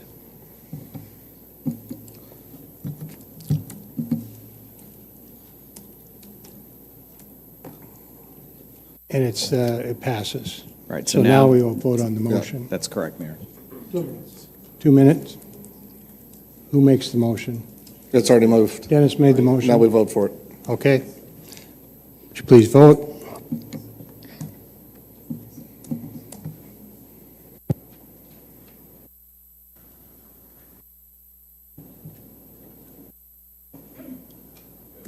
And it passes. All right.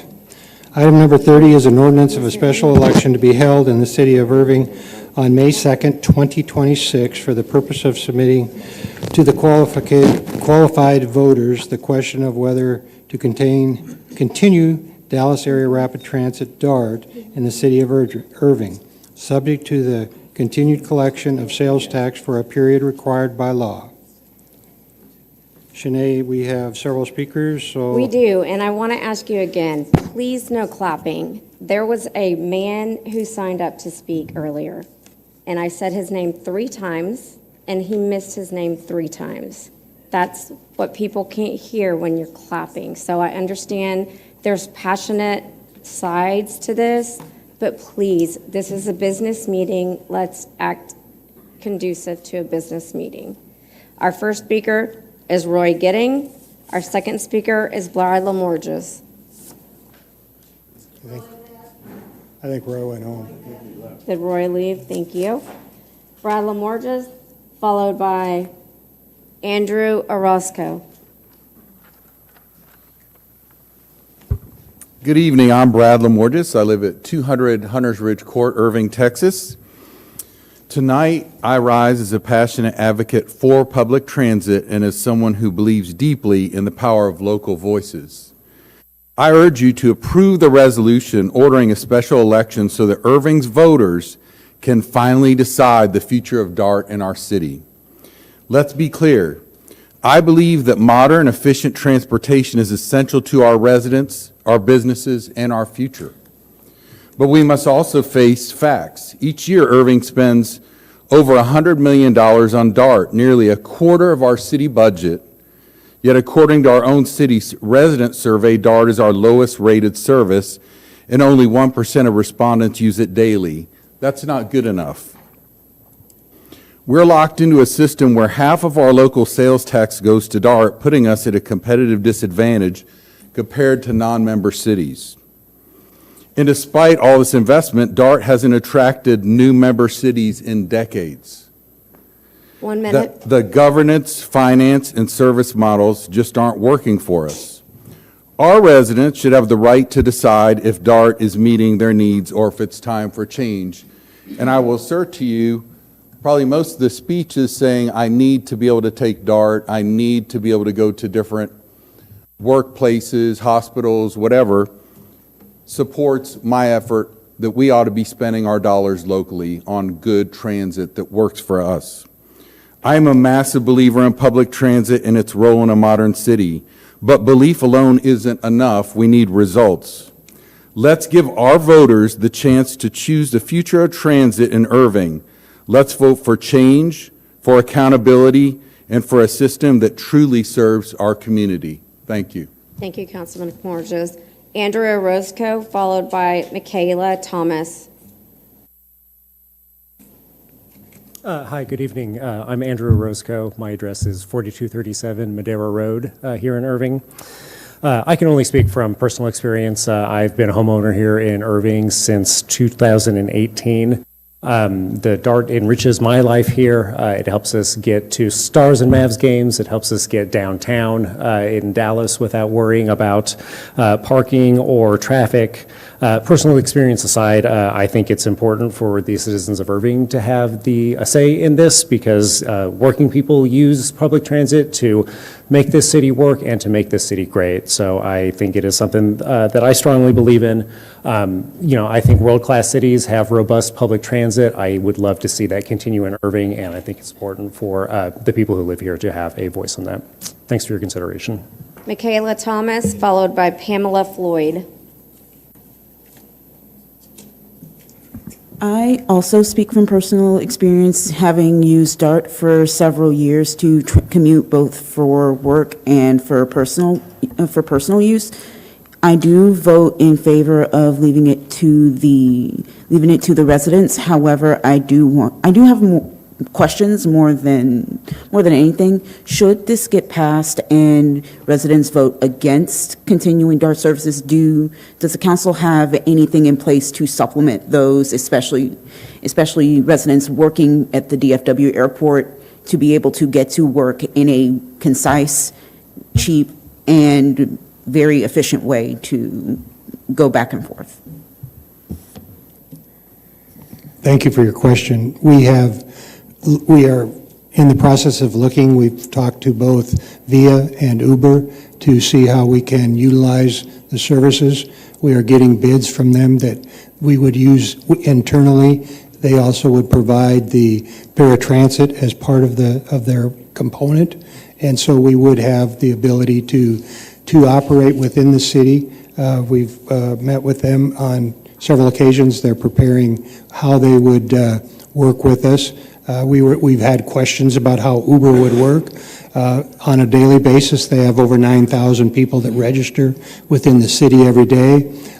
They would be able to take us across lines. We wouldn't be looking at zones. It would be the whole coverage of the city. And we are now looking at how we could utilize them to take them out of the city as well. So we are looking and evaluating those, and we will have something in place for the council to look at and address to your very question of internally, externally, and paratransit. Thank you. That's all I wanted to know.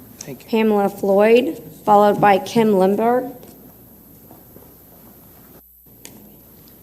Hello, my name's Pam Floyd. I'm 4280 Madera Road in Irving. And as a homeowner in Las Colinas since 1999, I've seen the important role that public transit plays in keeping our city connected and accessible.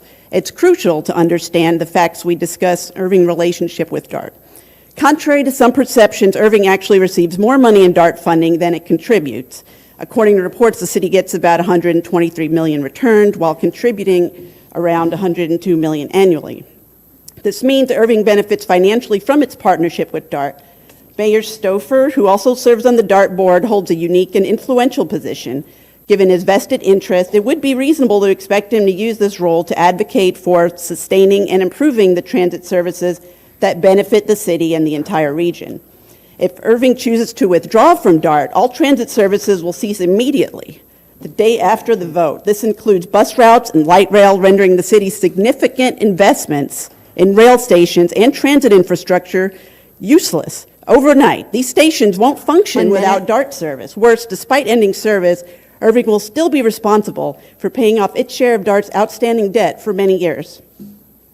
These mandatory payments are tied to bonds issued by DART for years of transit expansion and capital projects, meaning the city will continue to pay tens of millions annually without receiving transit services in return.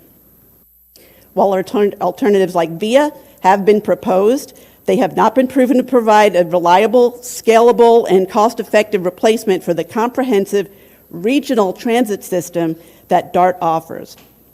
The question remains, what plan does Irving have, and you've addressed this slightly, but I don't think it's viable, for transit service starting the very next day after DART service ends, the very next day. Without a fully developed alternative, residents relying on public transportation could face significant disruptions. In conclusion, withdrawing from DART presents complex financial burdens, operational challenges, and risks to the transit infrastructure that our city has heavily invested in. Thank you. Kim Limberg, followed by Gary Slagle. Kim Limberg, 1910 Cartwright Street, Irving, Texas, 75062. I support DART. DART has been growing a truly regional multimodal system of transportation in DFW for over 40 years, serving Irving with light rail, heavy rail, bus transportation, GoLink rides, handy rides for the disabled, and HOT lanes for rideshare. A vote to end DART in Irving would end all these services. Who wants Irving to get out of DART? If we look at history, we know moneyed interests are at the heart of the efforts to pull Irving out of DART. Today, the moneyed interests represent those who see a market for transportation they are eyeing for private profit. This is not dissimilar to those who wish to replace our freeways with tollways. It is wrong to use public right-of-way for private profit, and more egregious, essentially, that it creates a built-in monopoly, as there's only one direct path from point A to B along its corridor. As for any monopoly, there's no limit to the profit margin, while increasingly auto transportation is becoming unaffordable for many. 1 minute.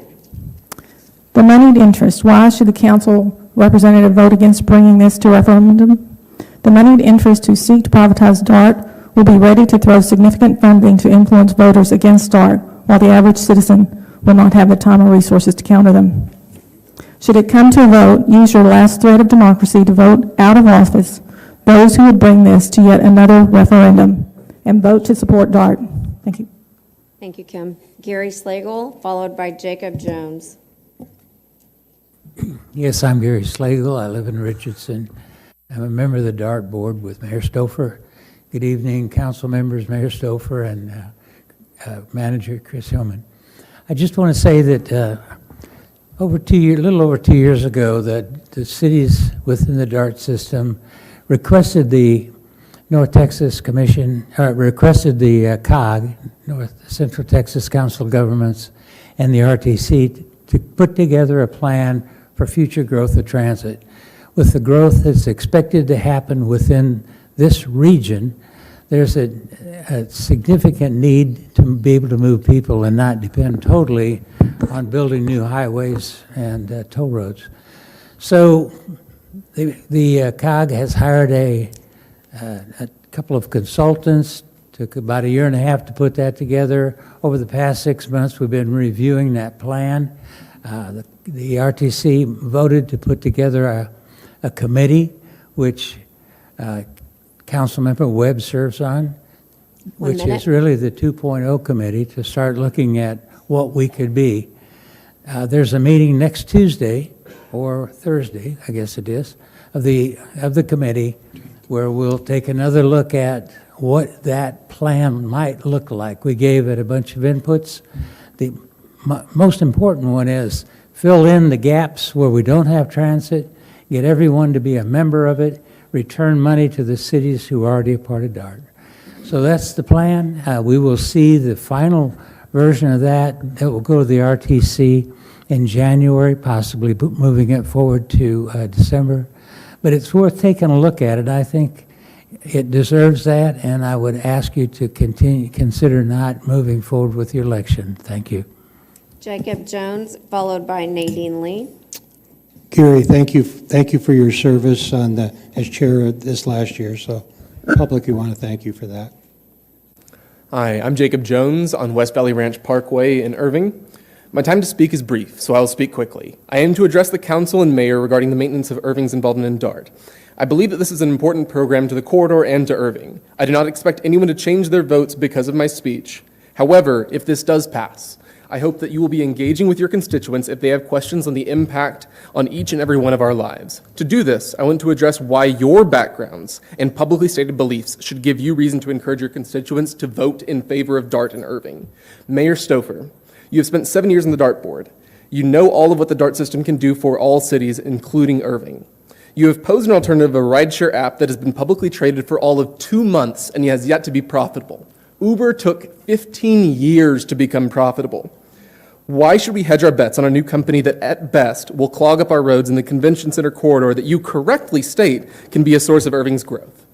Councilor Pfaff, you grew up here as DTS became DART. This is a boon to the city, especially in the areas of creating less road congestion and the ability of diverse neighbors to come together in the city that you continue to call home. Councilor Block, you have stated a concern for the traffic issues in Irving. This is a place that public transit can excel, especially with a council that endorses public transit instead of demonizing it. Especially as an Alpha Phi Omega alumnus, I would remind you that you have had a history of developing leadership, friendship, and service. Please continue this for your constituents that can be shown compassion through continued public transit for groceries, work, and civic engagement. Councilor Kabir, you have expressed a desire to provide outreach and solutions around the homeless populations that spend time in Irving. I can admit that the city is not currently suited to fully engage with all the administration of supporting our homeless neighbors. Removing DART will cripple the ability of anyone within our city to seek these services in neighboring cities.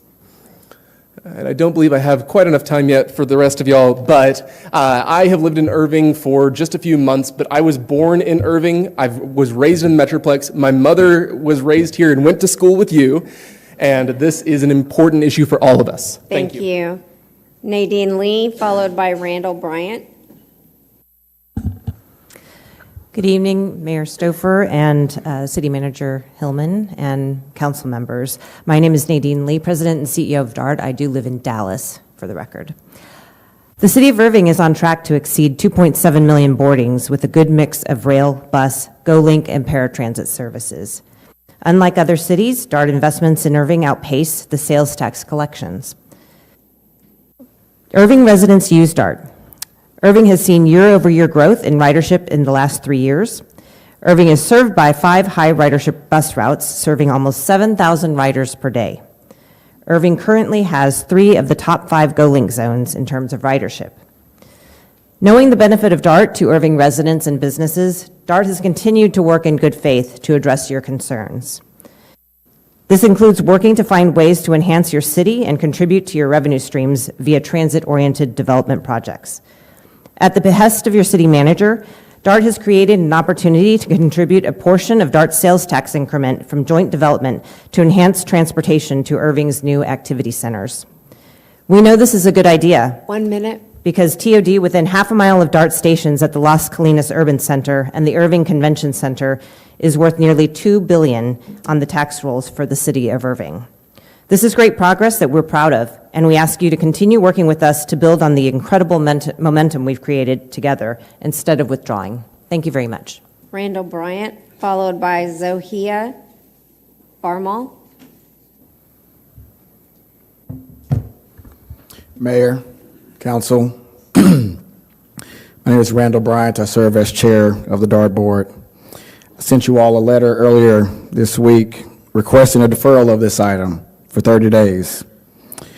But after 2 nights in a row of doing this, I already know how this will end. Contrary, though, to the other 3 cities, I'm intrigued to hear the city of Irving's rationale for a withdrawal election, given the 2 chief complaints I've heard are governance and funding.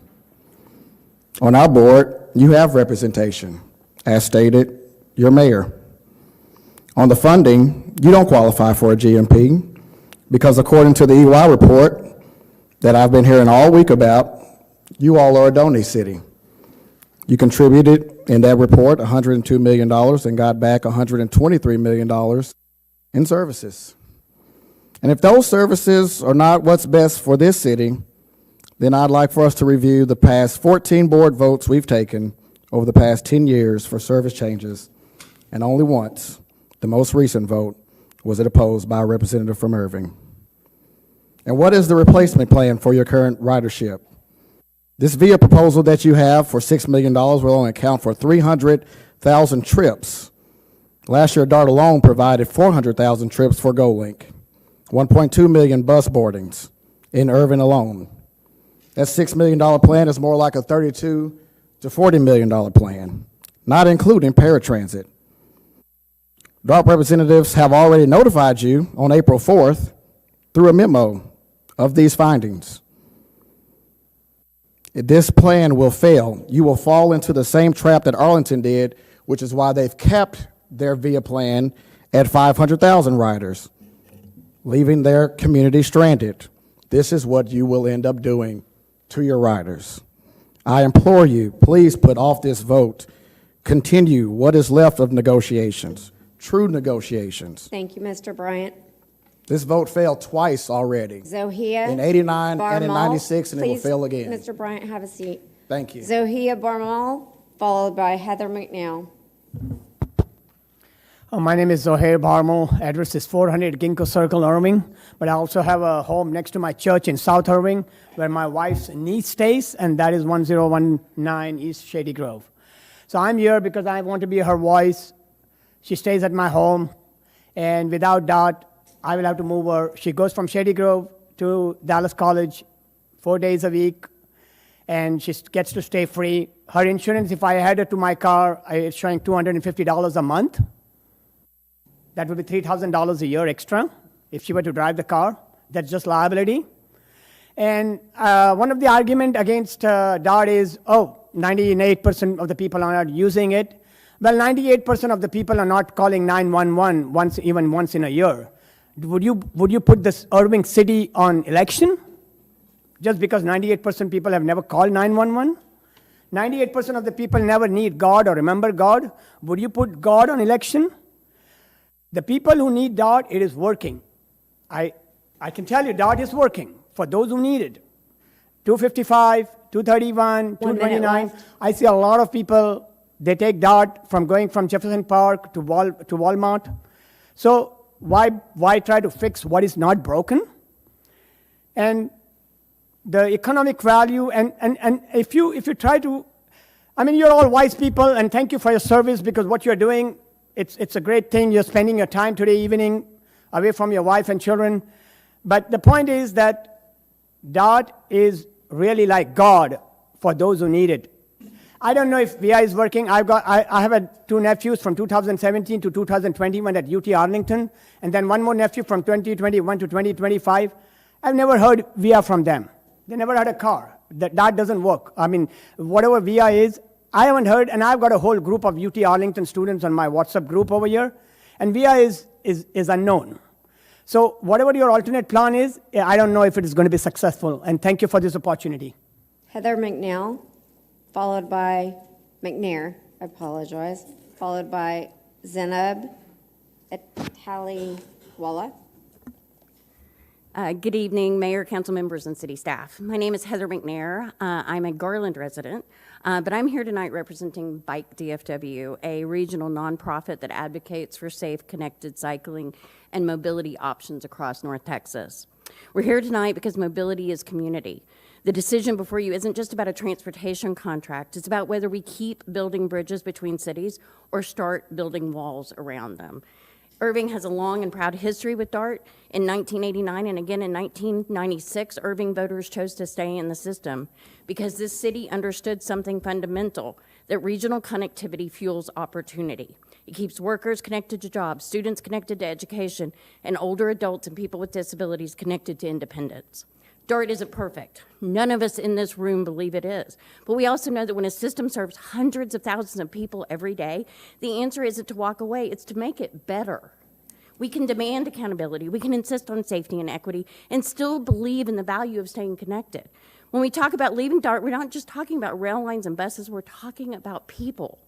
1 minute. These are the faces of DART and of your citizens. These are the people whose lives would get smaller if you disconnect your city from the region. As someone who advocates and who listens to these stories every day, I urge you, please do not call a withdrawal election. Instead, please work with DART to improve service, strengthen bike-to-station connections, and continue Irving's legacy of leadership in regional mobility. We can't pave our way out of congestion, but we can connect our way out of it. Let Irving once again lead by example. Choose connection, choose progress, and choose community. Thank you for your time and your continued leadership. Zainab Taliwala, followed by Madison Noel McNair.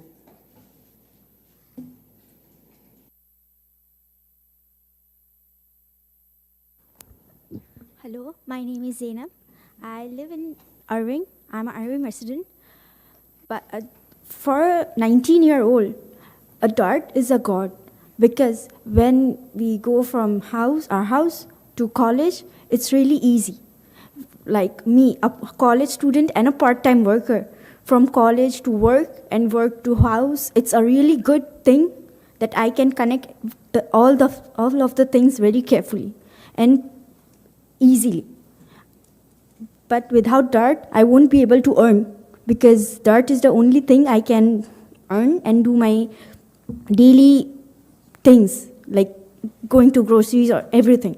So if DART is not there, I would be confined. And for me, purchasing car is really, really hard. So I would like to request to reconsider your decision and please thought about our age group people also. Thank you. Madison Noel McNair, followed by Joshua McNair. Oh, I'm sorry. Oh, he's trying to get you hooked up. Okay. Can you hear me now? Yep. Okay. My name is Madison Noel McNair. I'm a Paratransit Accessibility Advisory Group member. I am speaking for the disabled citizens in this Metroplex who cannot be here tonight. And although I live in Garland, I spend much of my time in Irving with my fiance. I'm also a person living with a disability. For me and many others, DART isn't just public transportation. DART is how we get to live our lives. Uber and Via are not replacements for disabled people, as most vehicles are inaccessible for mobility aids, unlike DART paratransit vehicles. That's why the idea of Irving leaving DART doesn't just concern me, it scares me. For disabled people, that decision wouldn't just change a transportation map or a piece of city policy, it would take away freedom, opportunity, and connection. I would like to remind us all where our rights to accessible transportation came from. Back in 1977, a group of disabled activists staged what became known as the Section 504 sit-in. They occupied a federal building in San Francisco for 26 days, the longest nonviolent occupation of a government building in U.S. history. They refused to leave until the government signed the regulations to enforce Section 504 of the Rehabilitation Act. 1 minute. The first federal civil rights law for people with disabilities. They fought for me, for all of us with disabilities, to make sure that public spaces, schools, and yes, transportation would be accessible. They fought for Section 504, which says that no one with a disability can be excluded from or denied the benefits of any program that receives federal funds. DART is one of those programs. If Irving leaves DART, that promise breaks. Accessible buses, trains, and paratransit could disappear, and when access disappears, so does opportunity. Without DART, many of us wouldn't be able to access basic things like work, school, or even a doctor's appointment. This isn't about politics, it's about people, it's about community. I depend on DART, but I'm not alone. There are seniors, veterans, and working families who also rely on it every single day. Removing DART would isolate all of us and undo decades of progress. Please keep DART in Irving, keep our community connected, keep the spirit of Section 504 and public transportation alive, right here. For every disabled person, for every working class person, for every veteran, for every senior, for every family, and for every DART rider. Josh McNair, followed by Kathy R. Chapman Hackett. Thanks, y'all, for extending this 2 minutes. My name is Joshua McNair with Sunrise Movement Dallas, and I live in the city of Garland, but do visit here quite frequently. There's lots of perspectives on what type of issue staying or leaving DART actually is. Some say it's an issue of crime, some say it's an issue of economic efficiency, some say it's an issue of convenience, the list goes on and on. I'm here to say, from my perspective, this is a class issue. Many poor and working class, black, brown, white, Asian, rural, urban, and disabled laborers who work long, hard hours to sustain your economy rely on DART to get to and from work. 220,000 rides a day across DFW. Let me repeat, 220,000 a day. DART's impact isn't measurable just by financial returns. I find the focus on crime strange. Violent crime is down 6% this year at DART stations, meaning the rest is nonviolent, like people simply seeking shelter. Meanwhile, this is still a fraction of the amount of people harmed by cars each year by reckless and careless drivers, something that can be greatly improved by public transit. When I see someone struggling at one of these stations, my mind doesn't go to blaming public transit. I blame the countless American cities who prioritize profit over its own people. Instead of better funding to programs to help people off the street, you want to take away public transit from everyone here. The lack of empathy and care for the poor and working class in America is disgusting, blasphemous, and ultimately self-destructive to both the soul and the city itself. We can't afford the thousands it takes to own a car. We already spend a fortune on apartments because cities refuse to freeze rent and refuse to ban sites like RealPage. And Texas continues to kick hundreds of thousands of longtime recipients of Medicaid off of it each year. At least when Richard Jackson of Farmers Branch called us all trash for taking DART up there, he was saying the quiet part out loud, what folks really think of us. He's scummy, but he's honest. I hope Irving Council doesn't see us that way. DART delivers. Vote to keep DART. Thank you for your time. Kathy Chapman Hackett, followed by Shannon Segara.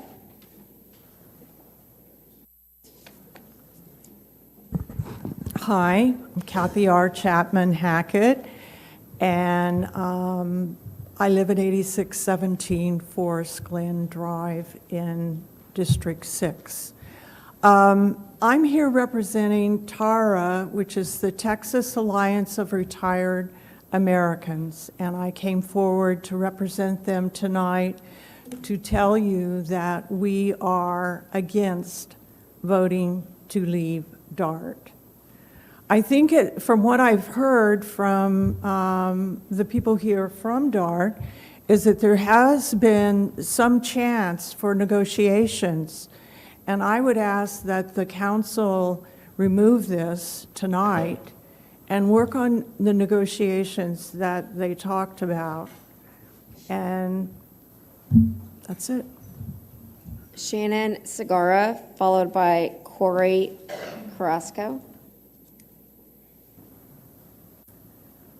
My name's Shannon. I work in Las Colinas, and I take the DART to work every day. Irving's done a great job of attracting corporations to Las Colinas, and with that brings a lot more cars, a lot more traffic, and I think everyone can agree that Dallas traffic is pretty unbearable. I started taking the DART because my company, as well as many other companies, have started mandating 5 days in the office, and I don't think I can bear driving in Dallas 5 days during rush hour. During my commute, I'm able to be productive. I get work done. I show up to the office. I'm not irritated because people are cutting me off and cutting other people off. I think instead of cutting the DART, there just needs to be a little bit more knowledge of it. I've informed a lot of my coworkers of it. They had no idea that there's a stop 10-minute walk away from our desks. A lot of them are enthusiastic about it when they hear about it. They come from cities where they have great public transportation and they didn't have to drive to work. A lot of people drive 2 hours to work every day in traffic. I think a lot of people, it would not only benefit the people who take DART, it benefits everyone. It gets more people off the road so that people can stay off traffic and they can also spend more time with their families. Corey Carrasco, followed by Charles Caddo.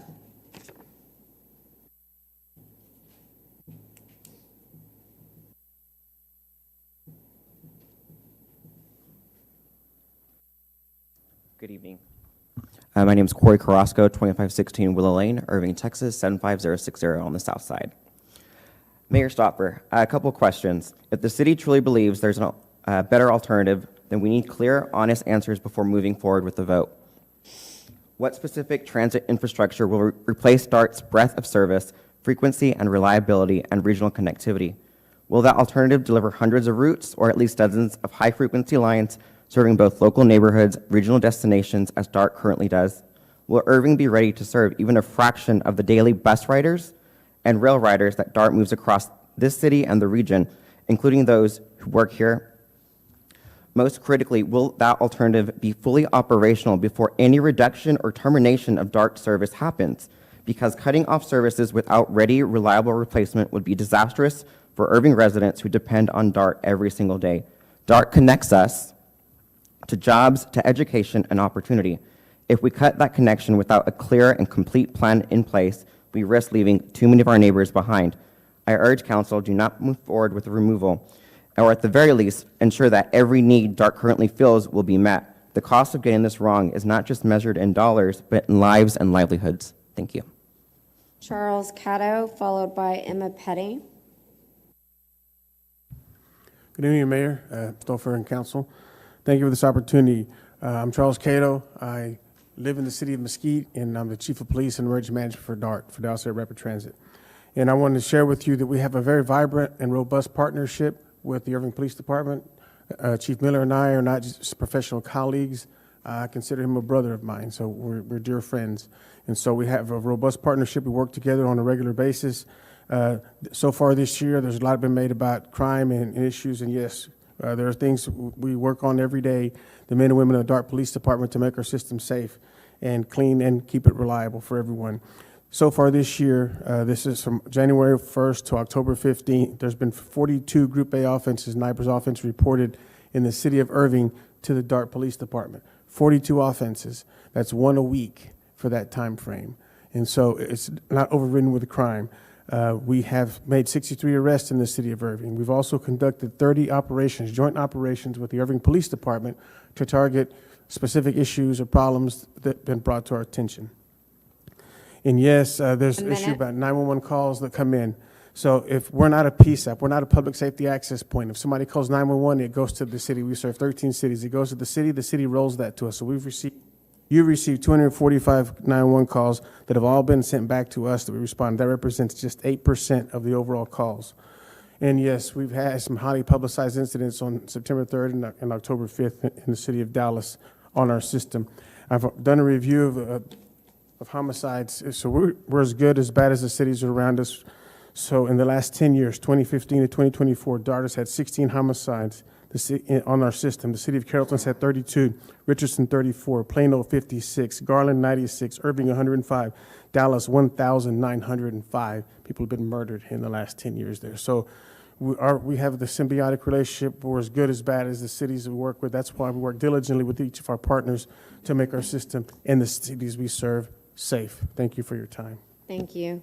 Emma Petty, followed by Kay Schecht.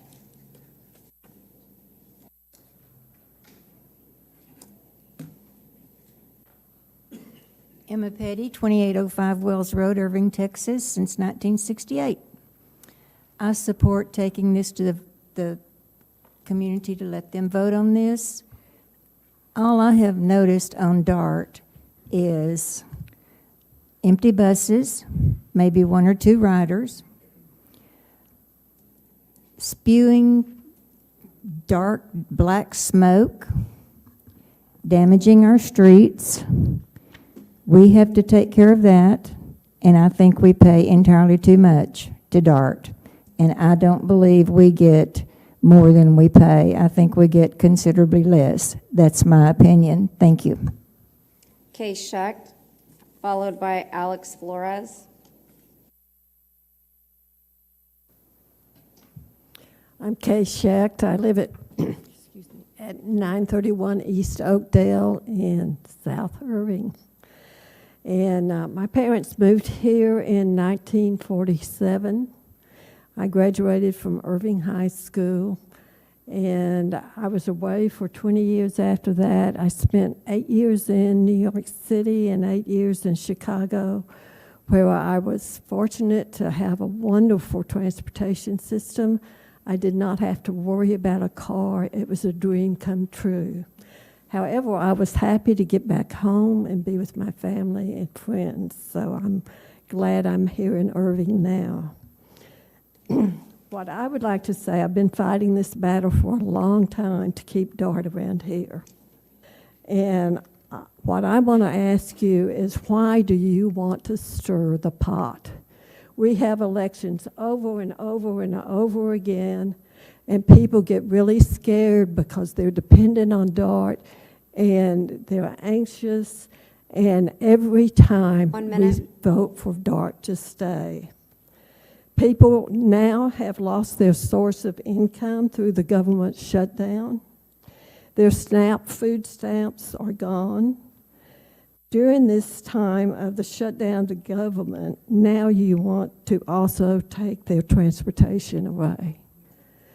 Why are you doing this?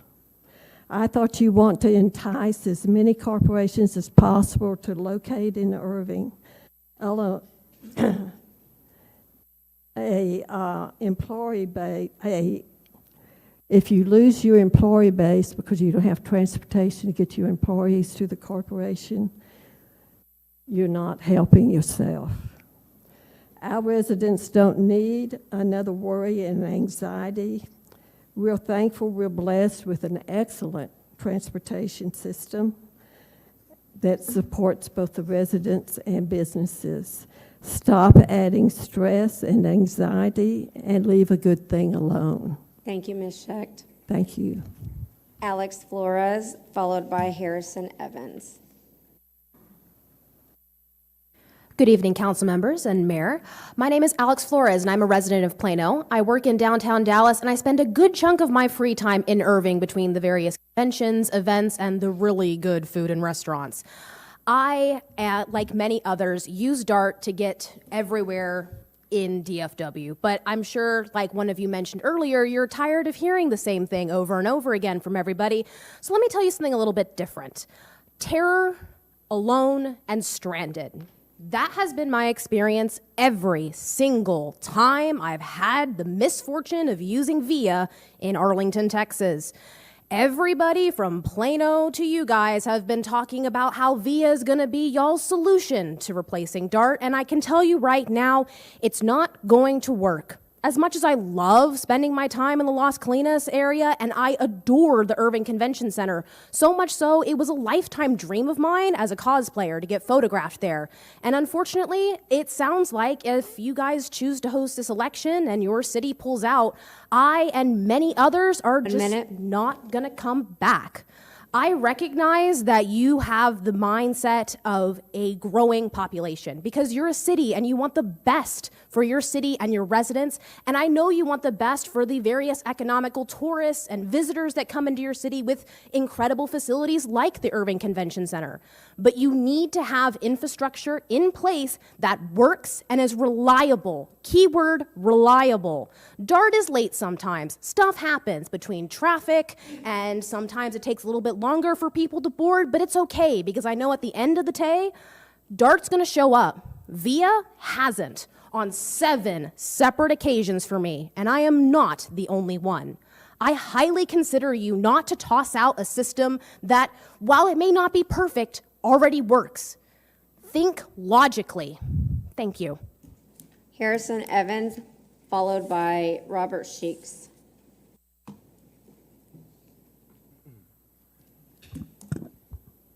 Mayor, Council, Harrison Evans, 1434 Esters Road, Irving.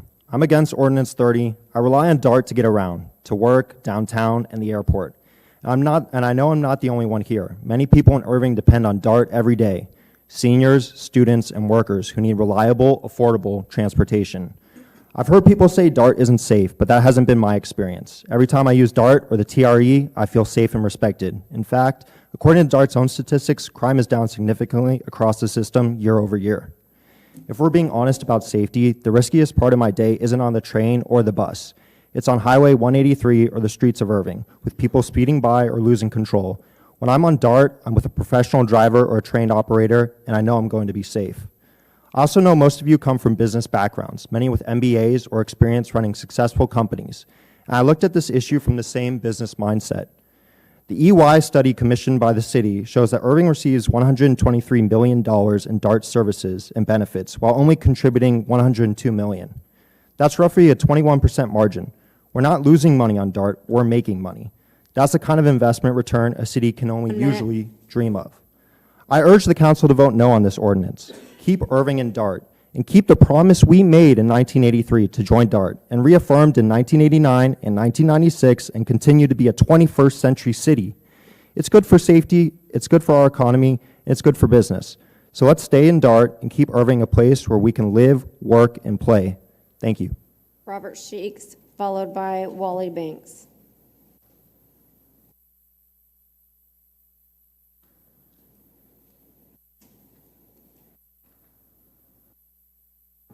Good evening. My name is Robert Sheeks. I live at 1903 West 5th Street, and I'm a DART writer.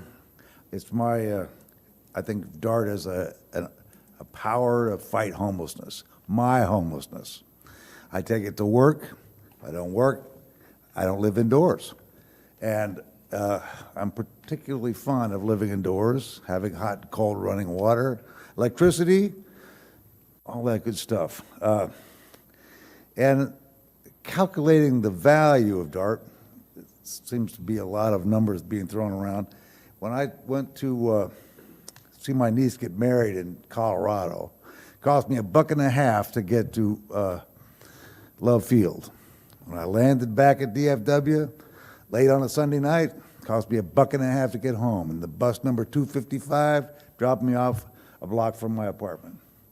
I heard 255's on the list to be chopped. I also read that the city council's trying to save it. Well, 1 minute. why is it in danger? Because the city council wants to drag its money back out of DART. I mean, sounds like a split personality to me. Thank you for working to make this a better city. Keep at it. I hope you'll get it. Wally Banks, followed by Ruben Landa. Honorable Mayor and Council, City Manager and staff, I'm Wally Banks. I got good news. We've voted on this question 3 times. You've given it to qualified voters 3 times in Irving. I know. We voted into Irving. I was an election judge in a precinct. We voted to keep it. I was an election judge. I learned my lesson. I wasn't an election judge for the 3rd time. Jerry Jones wanted DART to pull out, But he really wanted the sales tax money. You know it, I know it. Who wants the sales tax money now? Am I wrong? Are we paying for DART as citizens through sales taxes? And y'all aren't paying out of city taxes? I could be wrong, I don't know. I don't know much about taxes. But I don't understand why you don't believe in 3 elections. 1 minute. I didn't find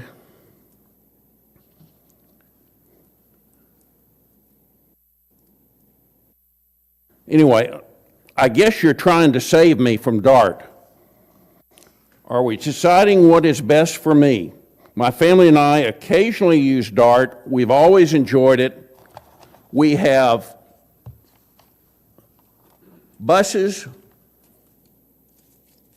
2 train lines, and a 3rd train line near our northern border. You tell me in the 2024 City of Irving resident survey that 1% of the respondents use DART or TRE on a daily basis. Well, I don't use it on a daily basis, but I use it. How many people responded to the survey? What does 1% mean? I don't understand. Mr. Banks, that's 2 minutes. Thank Oh, you. excuse me, I'm sorry. Thank you for your consideration. Ruben Landa, followed by Dario Sanchez. Honorable Mayor, Council, City Manager, thank you for the opportunity to speak in opposition to call for an election to withdraw from DART. My name is Ruben Landa, and I'm from Dallas, Texas, and I am the president of the Greater Dallas Planning Council, representing thousands of members and supporters across the North Texas region. For the region, the consequences go beyond municipal borders. When major city leaves, the regional transit vision becomes narrower, fragmented, and less effective. Regional competitiveness declines. Congestion increases. The region loses one of the few tools it must use to move people on a scale without building new roads and highways. Dallas Area Rapid Transit provides real mobility, economic, and social value to North Texas. It is one of the few regional systems that moves workers at a metropolitan scale, and one of the few public investments that simultaneously supports economic development, physical evaluation, air quality improvements, and equitable access to opportunities across the region. If Irving leaves DART, the outcome is not limited to losing access to a rail line. The region would lose high-capacity mobility tool. Irving residents would lose daily connectivity to opportunities, and the Dallas area economy would weaken at the same time as the population continues to grow. Are there legitimate concerns that Irving has? Of course, sure there are. However, none of those concerns warrant leaving DART. Misinformation about funding, crime, and ridership as a justification to leave DART are not acceptable. Irving and DART have an opportunity to work together and show how true collaboration works. DART already has done this with the City of Dallas and the City of Rowlett. These types of discussions are never easy, but they're very much necessary. They're very necessary to get together on a table and work together to find solutions. As elected officials, you owe it to the community to work in good faith. I ask that both DART and the City of Irving put aside politics, come to the table, and develop solutions that will benefit both Irving and the entire region. Thank you. Dario Sanchez, followed by Con Lee.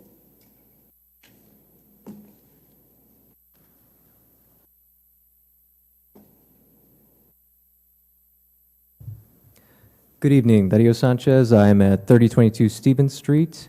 I just want to start by saying, at the start of this year in January, I was in a car accident caused by someone running a red light, which totaled my car and put me in physical therapy for months.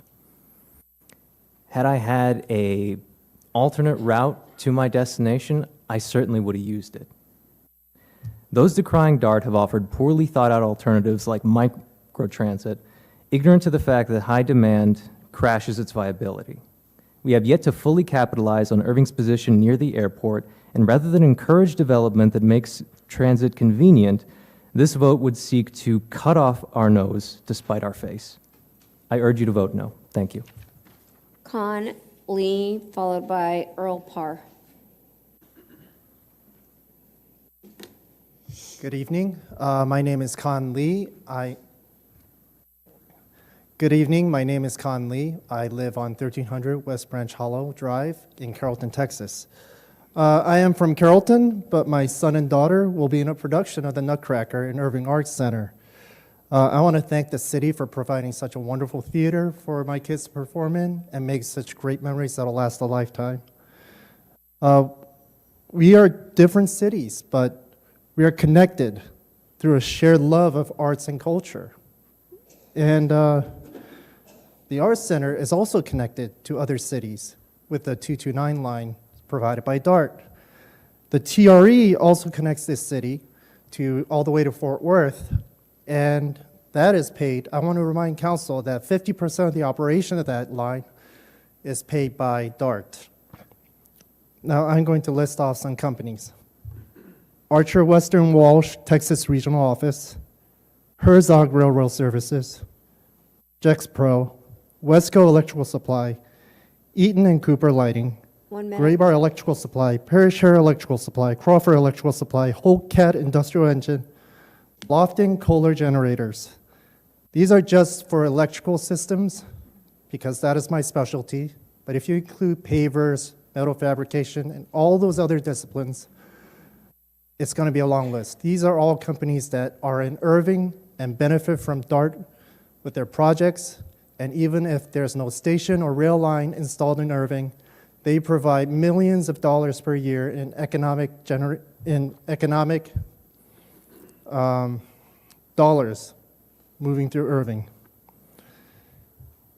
We are all connected geographically, culturally, and economically. Transit is a big part of that connection. If you decide to break that connection, it's a disservice to the people of Irving and to the region as a whole. And I hope I see you at the Nutcracker. Thank you. Earl Parr, followed by David Jacobian.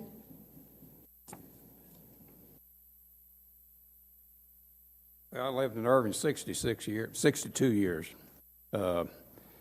We deserve the right to vote. I mean, that's one thing we really like in this nation, to be able to vote. And we have a very inefficient system now, and maybe very corrupt. The management is just not with us. We definitely need to take another look at another way to do this. We lost the Dallas Cowboys because of the DART coming in. Otherwise, we would have the Cowboys here in Irving instead of Arlington if it hadn't been for DART. And that's a big loss. Thank you. David Jacobian, followed by Cooley. Hey y'all, I'm David Jacobian. I live just down south. I'm your neighbor in Grand Prairie. Now, why is such a monumental decision being made without town halls or proper public input? If DART makes a moderate change to routes, it requires town halls. And if DART ceases to exist in Irving, have you built a replacement? No, because you can't replace what took 40 years to build with Uber and Via drivers in their little Kia cars drinking a Red Bull. It's not going to work. Uber will increase sexual assaults, robberies, and kidnappings, and Via will just leave you stranded like it did me. Grand Prairie Via can't take me to the airport, downtown Dallas, or Fort Worth. It can hardly even show up. No one uses Via in Grand Prairie. The Via parking lot is full. You hardly see it. It doesn't deliver the way DART delivers. And I, like many, would actually like to buy property and live in Irving for an easy connection to Dallas and Fort Worth with the TRE. Throwing out DART throws away investment and development in your city. I'm jealous that you have TRE access, and I want in. But what will happen to the TRE? Is it just going to pass through without stopping? You're throwing away a direct connection to the two largest central business districts in the region. And this really, I'm going off script now, this really frustrates me, as someone who studied economics. This makes no absolute economic sense for your city. If you want proper economic development in this city, if you want to grow your tax base, have a strong town, a strong city, you need to keep DART. You need to invest in DART and proper connectivity with your neighboring cities. Thank you. Thank you, sir. Q Lee, followed by Hexel, Colorado. Good evening. My name is Kui Lee, and I live in Saxby, Texas, and am a member of the Dallas Area Transit Alliance. I was born in Irving, and my family, for the most part, chose Irving when they moved here in the 1990s. And many of them still live here to this day. And I'm speaking here also on their behalf. Plano and this council, as I've heard, has discussed VIA as a possible alternative. And I want to implore you, if you think VIA is a viable alternative, here's information straight from Arlington's financial documents. I have the data. In 2024, Arlington's estimate for rideshare services was $745,000. For 2025, the target was $575,000. The massive decrease was due to their desire to keep the transportation service budget flat while running into cost increases. I fail to see how dismantling DART can work for this city. Arlington's adapted 2026 financial plan further reduces this number to $475,000 by cutting the transportation budget. You will be forced to do the same under the revenue restrictions the state government has put upon you. DART may cut frequencies and they may change their routes, but a ride will eventually come to you. With VIA, you will be dealing with angry residents that never get a ride or not even able to get another ride. I encourage you to reach out to us as we have plenty of stories of using VIA and the horror stories of how inaccessible and unreliable it is. I request that you reconsider voting for this ordinance. Thank you very much. Hexel, Colorado, followed by Liz Mendoza.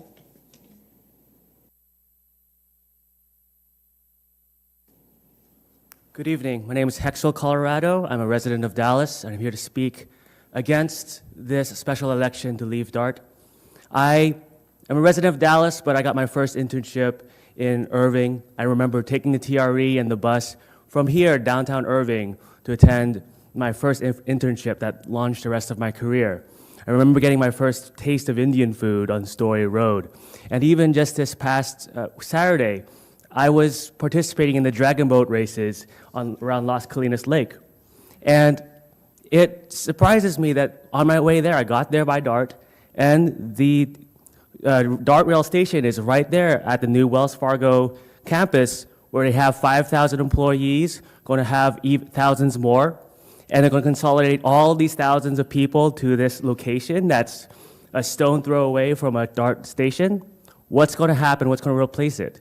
I think there's this misunderstanding that money spent on DART isn't economic development, isn't spending on public safety.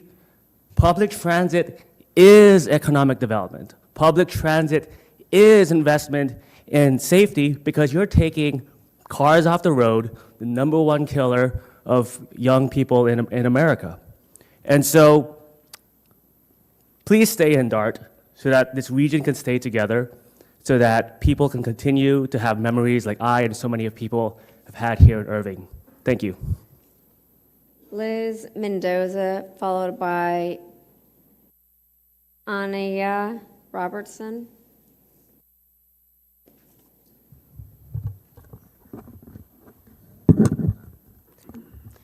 Good evening. My name is Liz Mendoza, and I live at 1223 St. Reggie's Drive, Irving. I'm concerned about Irving City Council considering a pullout from DART. Public transit is about access, equity, and how we stay connected as a region. A lot of people living in Irving rely on DART to get to work, school, medical appointments, the airport, and even other events such as the State Fair or games at American Airlines. Losing this resource for our community would be devastating. An alarming issue is any suggestion of Uber as an option. Do not entertain the idea of privatizing public transportation. That will financially burden your constituents. We talk about DART not turning a profit. Do we fund public schools for a profit? Do we fund public libraries for a profit? Do we fund Irving PD to turn a profit? Do we have public parks for profit? No. We do so and support such funding because they are necessary public goods. A separate but relevant issue is how we speak about homeless people in such a dehumanizing manner, and it angers me when people use them as a talking point against DART when they deserve public transportation to go to the job society constantly tells them to get. I was just at the Dallas Public Library across from Dallas City Hall this morning and rode the elevator with and was among homeless people, entering a place where all people are welcome. DART is no different. DART is for everyone. Let's help our homeless community instead of trying to exclude them. If you pull from DART without having a plan, you will leave our most vulnerable without transportation. Pulling out would hurt not just Irving, but the whole regional system. DART is interconnected. If one city leaves, it affects funding and service levels for everyone. So pulling Irving out of DART would be counterintuitive. Please keep Irving moving. Please keep DART. Thank you. Anya Robertson, followed by George Kuba.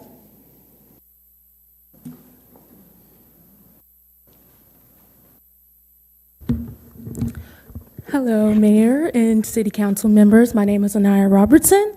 I'm currently a student and student ambassador at Dallas College at Brookhaven campus and Northlake. I am here to discuss how I and many other students and residents will be affected by this election for the Dallas area rapid transit system.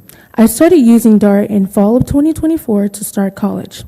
The DART system helps me get to and from my classes and my clinical sites at Baylor, Irving, and Dallas Fire Rescue 42. Fast and easy, whether it takes me the 227 way through Farmers Branch, Goling, TRE, or the Orange Line from Bachman. I'm a student who is afraid of driving in the city, but not just this city, but others as well, because the amount of reckless driving and people not caring about other people's lives. Especially with 35 being one of the most deadliest highways in the state of Texas.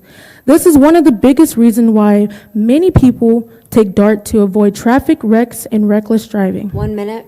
Also, by that being said, I do not have a vehicle, and as a 19-year-old like me, on average, car insurance is $300 to $400 a month, not including a car note and other liabilities. This is why I take DART. I will not be able to finish my degree or my license of Associates of Applied Science in Paramedicine.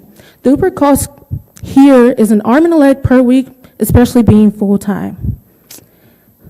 I also use the GoLink system from University of Dallas Station to church, which is in Irving.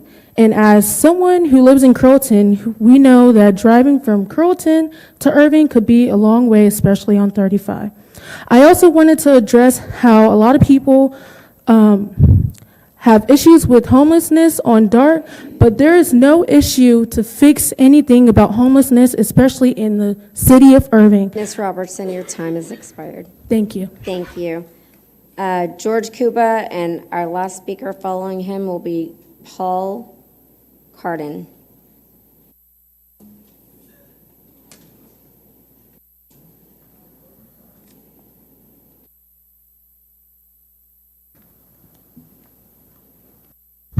These are some long steps. All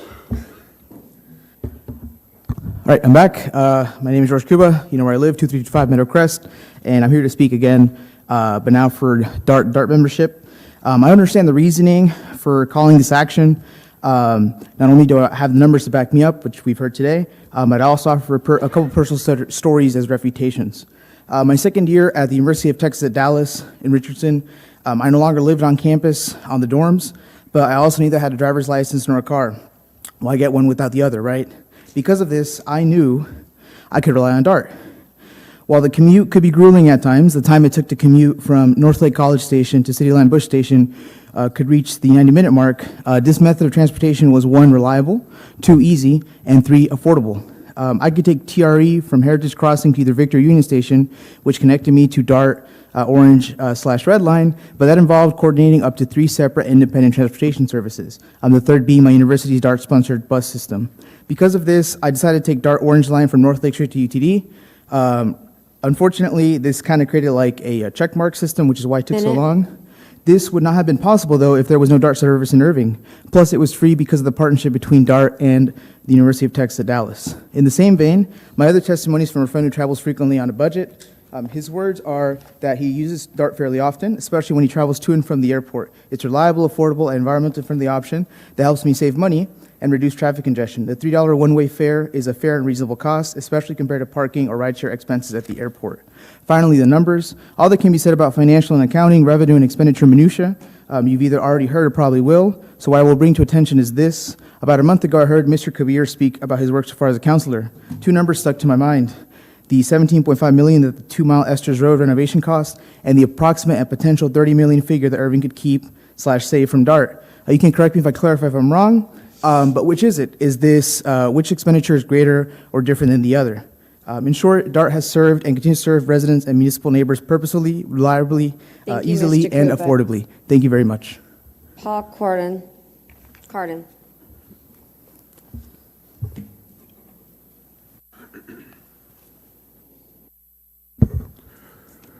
Good evening, Mayor and Council. My name is Paul Carton. I reside in Dallas. I work in commercial real estate, primarily in the leasing and development of retail and transit-oriented developments. I'm actually even looking at some projects in your Heritage District.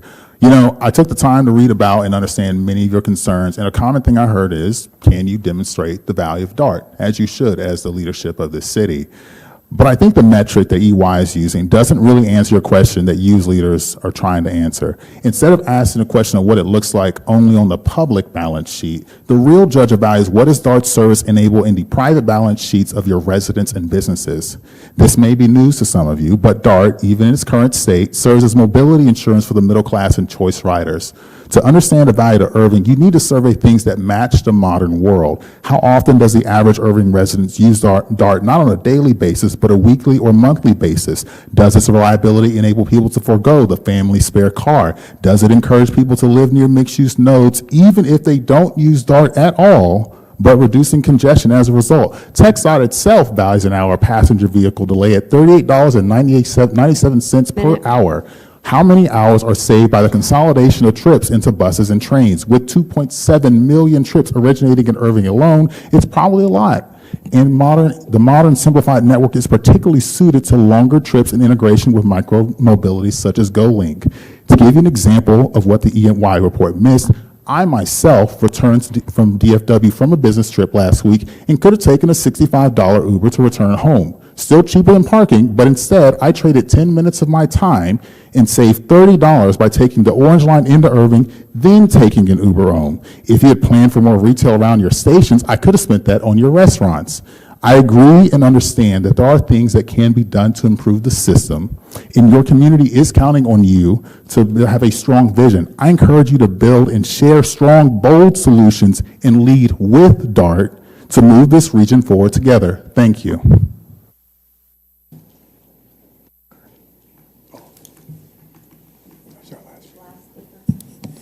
Well, thank you all for taking your time to be with us tonight. I appreciate the input. One of the gentlemen mentioned that there weren't any opportunities to talk about the route changes. Actually, DART held meetings right here in this very council chamber that they advertised to have people come down and talk about the route changes.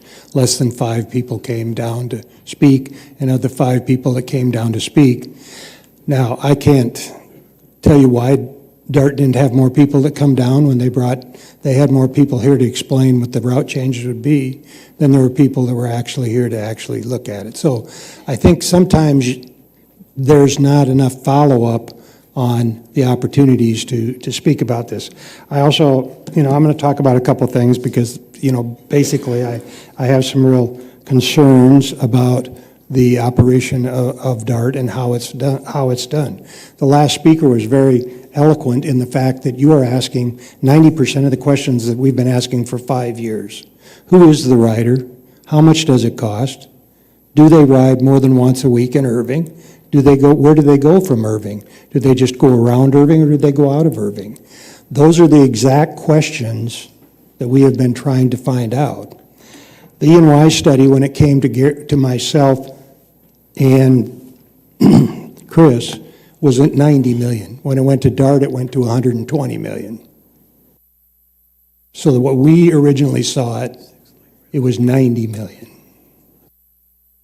So the numbers really, and if you look at it, there was nothing in there for what the city of Irving has done. The city of Irving is the only city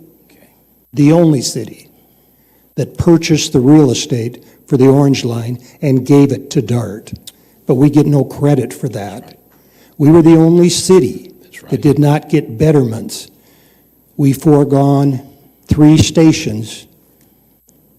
Then we now have to pay for those stations because of our betterments. Yet millions, tens of millions of betterments were spent on the Silver Line in other cities. So we've been treated wrongly.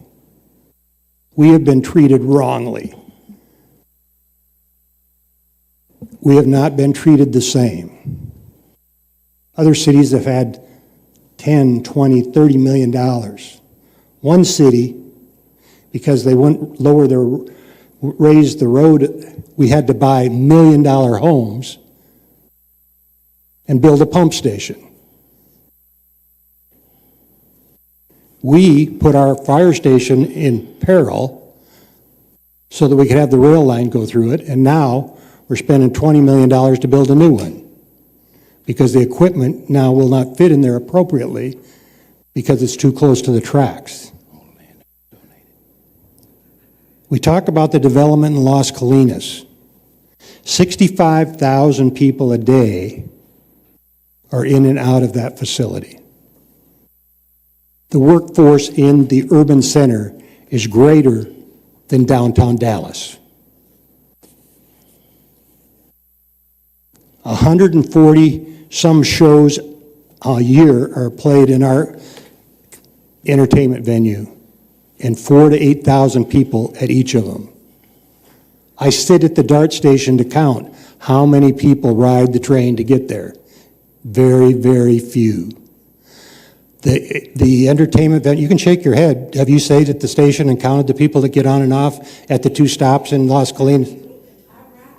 I know you ride. But we have people that actually go. We have had actual employees sit there from the time it opened in the morning till the time it closed at night to see who got on and who got off. Well, that's my point.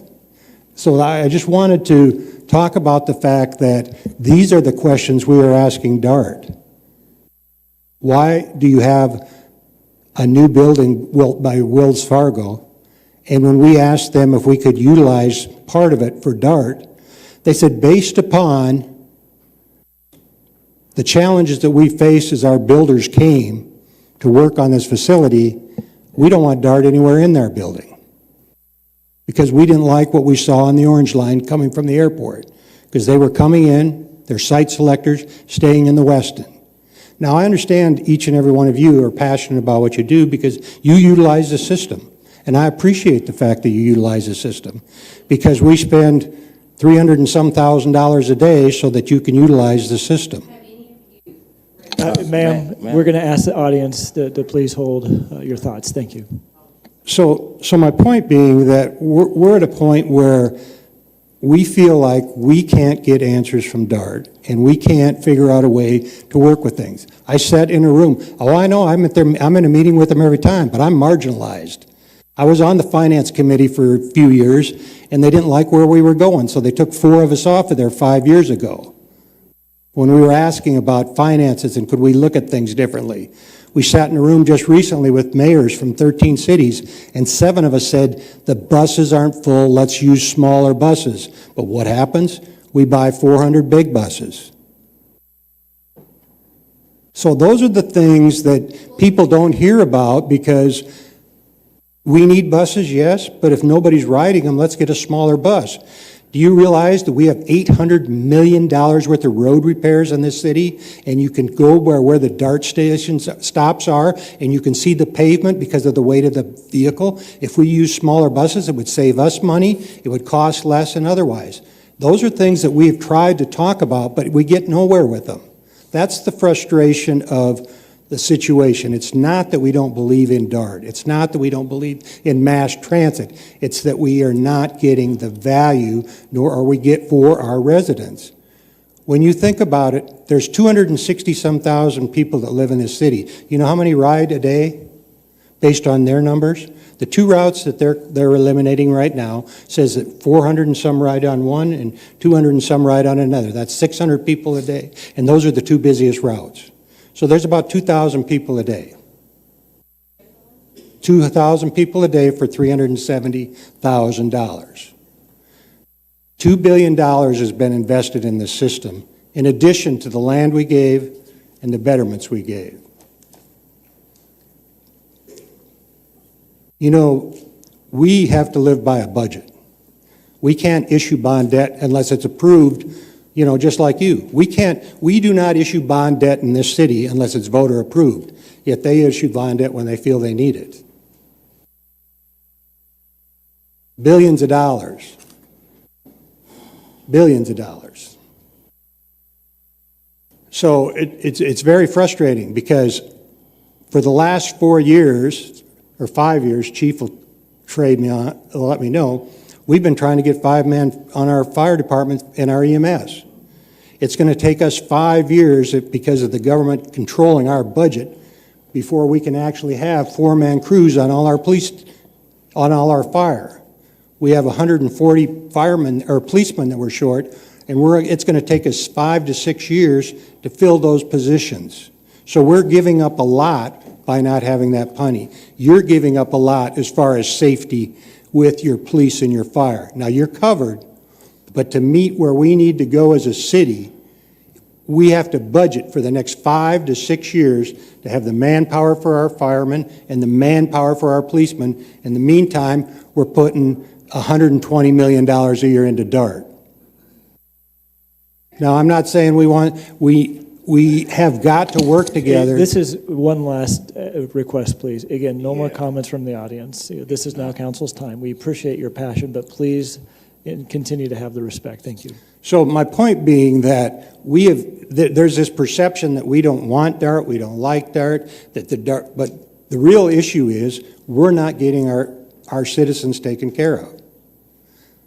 I mean, Kay, how many times have you called me and said, DART isn't doing this right, we need to change this route, that these things are all wrong?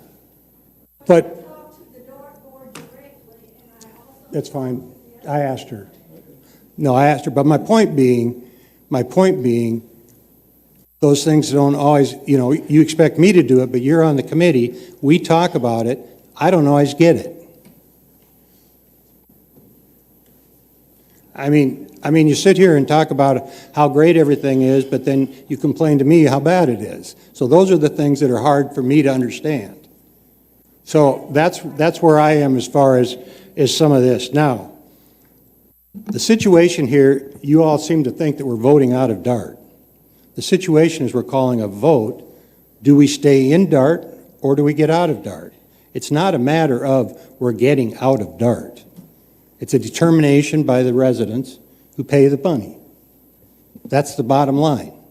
Now, if enough of them say we're staying in, we're staying in. If enough of them say we're moving out, we're moving out. That's what democracy is. And when we started this several years ago, we were investing $60 million. Today, this next projection for the year is $120 million. That's double in 5 years. So at some point, double your money that you're putting into something, cut your routes, put in goal link systems that do not cross lines, and our residents cannot get around in the city. That's what I hear. They can't get from one goal link zone to another goal link zone because the goal link here is at Rock Island. So if you're going north of Rock Island, you got to change zones. So there's a lot of issues here that potentially could be fixed, and we've been talking about them. Chris has been talking about them. We've been talking about them till we're blue in the face. And unfortunately, the only way we've gotten any attention is to threaten. I hate threatening. I hate controversy. I hate controversy. But when you can't get something done, what do? You go after it. That's the only option you have. because I have residents today contacting me that they can't get from where they live in one zone to another zone. Now, you're fortunate you don't have that problem, but I have people that do have that problem that live here in the city of Irving. And it's usually our most vulnerable. You're right, it's usually our most vulnerable. So, having said all that, I just wanted to understand some of the questions that were talked about, like the E&Y study, some of the things that were talked about with why we're in this situation and where our concerns lie. And so I thank you very much for listening to me, but I have two others, I believe. Dennis is first, and then Al is next, according to my statement here. Yeah, thank you, Mayor. So, back in August of 1996, I was one of DART's biggest proponents in that election to stay in DART. Today, I'm not DART's biggest proponent, and I'll tell you why. Number one, Rick, I appreciate the years that you have been trying to speak up for the citizens of Irving. I remember back when the Orange Line, I was on the council when the Orange Line went to the airport, and we needed some right-of-way purchased to cross over to the airport, and DART made the city of Irving pay for it. But it was DART's line. When I heard Mr. Sheeks say the reason that we lost the 255 and the 225 or whatever it is, sir, we lost that because of budget cuts by DART. That's why we lost it. DART had to cut their budget. So they cut their budget by cutting our routes. But then the response to, well, then what is the alternative? Some of you tonight have cursed Uber and Lyft. Well, guess what your alternative is from DART? Uber, Lyft. It's called microtransit. And so if you think that the people that ride the 255 and the 225, whatever, is going to have some other alternative than Uber and Lyft, you're kidding yourself. That's what you're going to have to do, because that's their alternative. Why? Because it's cheaper. Number one, when you stop and think about it, we keep talking about regionalism. Okay, the city of Irving has been a regional partner for years. Somebody asked these other cities, your Friscos, your Arlingtons, your Grand Prairie's, your Mansfields, why are they not running to get in line to become part of this regional transportation system? You know why? Because they don't want to give up their 1 cent sales tax. And they use their 1 cent sales tax to kick our behinds in economic development. And I serve on the Transit 2.0 subcommittee for the RTC, whose big vision is to bring all of these cities into this transit system. But they're not going to have to give up their 1 cent. They're going to be able to get a la carte service. They're going to be able to choose what they want. That's why they have not joined, because they're not going to give up their 1 cent. They're not going to give up their $140 million to DART. And so when you look at Irving, we have been very faithful. We have been very supportive of the DART system since its inception. But I agree with the mayor. The question was asked, when you take a stop or cut the 255 route, how much money is that going to save you to cut that bus route? And we can't get an answer. We haven't got an answer yet. Because I want to know how much money is it going to save you. Then on top of that, how much money are you going to pay to provide microtransit for all those riders that were riding the bus? We can't get an answer. So I'm trying to keep my frustration down because, I'm now having to deal with a lot of this stuff that Rick has been dealing with. We talk about the governance model. Who in here think it is right to have one city control the dartboard? Anybody in here think that's fair? No, that's not fair, but that's what we have to deal with. We have no control. The cities have no control. The city of Dallas dartboard controls DART because they've got the monopoly on the dartboard. And so, therefore, the things that we're trying to fight for the citizens of Irving, we're hampered. I responded back to the email when we first got the notification that they was cutting our 2 routes. And my explanation was simply this. I am here for the transportation needs of the citizens of Irving. Now, granted, I'm concerned about DART's future even with the cities in it. Because if you had a bad year this year to the point that you had to cut your budget by, what, $60 million or whatever it was, and the number might not be right, what about next year if you have a bad year? What else you going to have to cut? The cut's going to come to Irving. You know, we talk about congestion, you know, we talk about, you know, riding in cars and all these congested streets. DART should be trying to promote something that helps to deal with congestion. The city of Irving, you're taking buses away. How do you deal with congestion? Rails and buses, not microtransit. Microtransit does not solve congestion. But guess what? We are being moved and pushed toward microtransit. The 225, 255 routes that are scheduled to be taken out in January are going to be replaced with microtransit. And who knows, if DART continues to have bad years and they keep having to cut the budgets, we may not have no buses in the city of Irving, because we seem to be the one that gets the, has the target.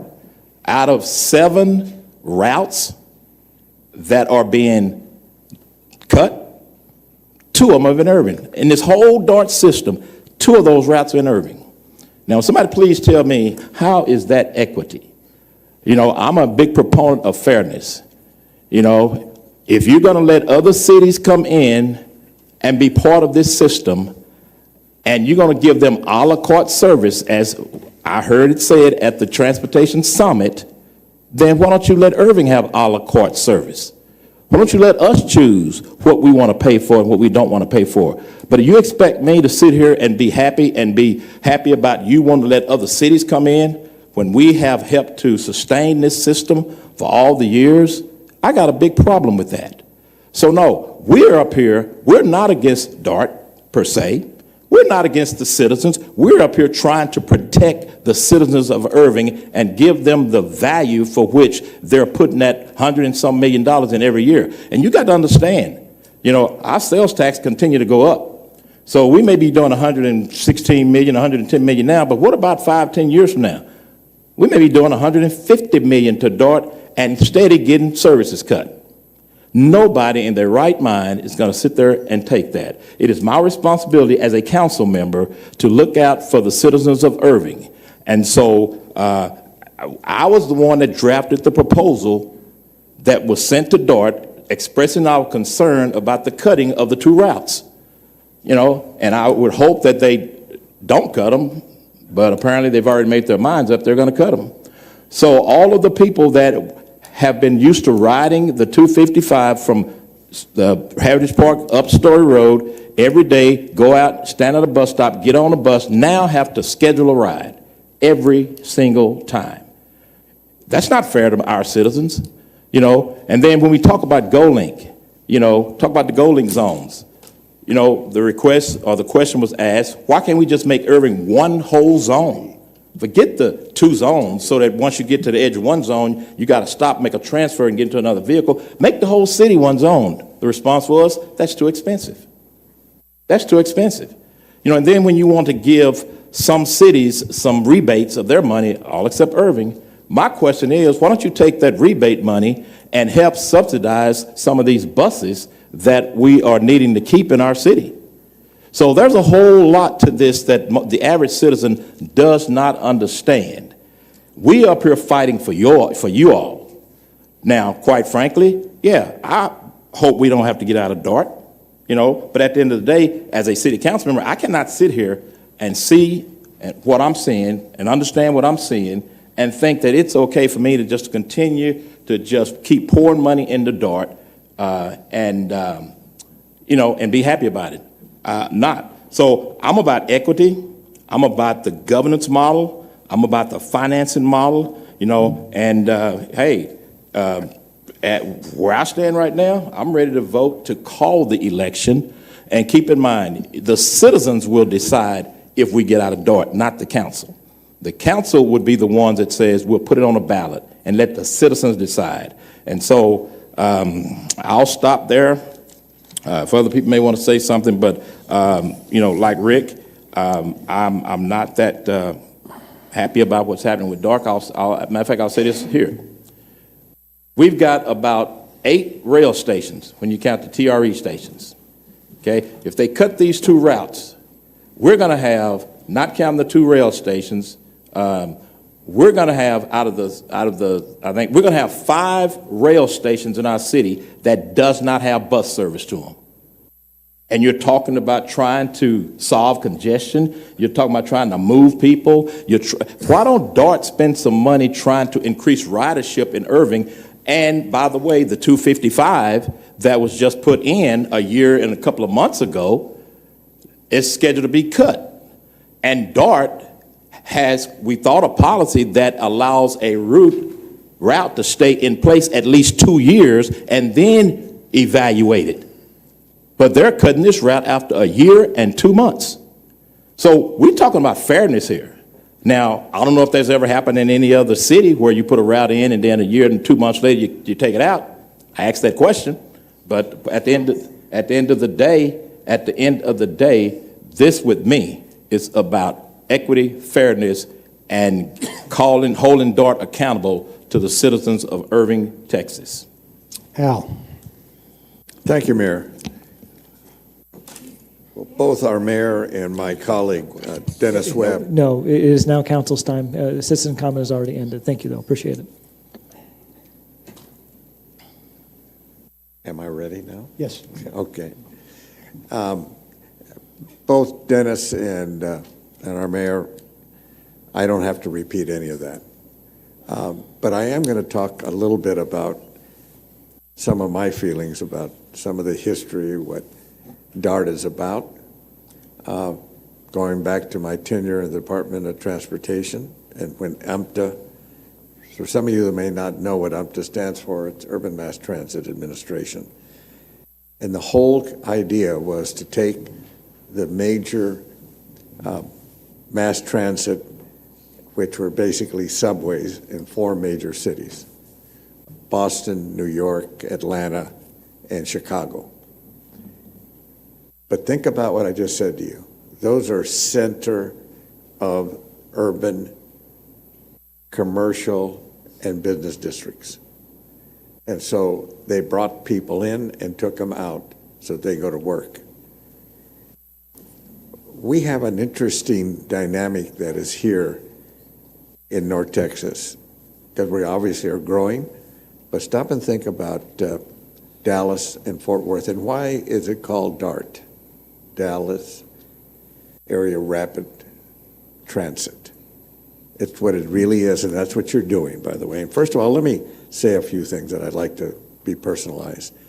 I'd like to thank my colleague who spent a little bit of time here on the council with us, Councilman Brad Lamorges, as eloquent as ever. Thank you for taking the time to be with us and give us your pearls of wisdom, as always. But I also want to thank the chief. I want to thank all of you that have been here. I know the chairman now that I had a chance to meet, Randall. Thank you for being here. Same with you, Mayor.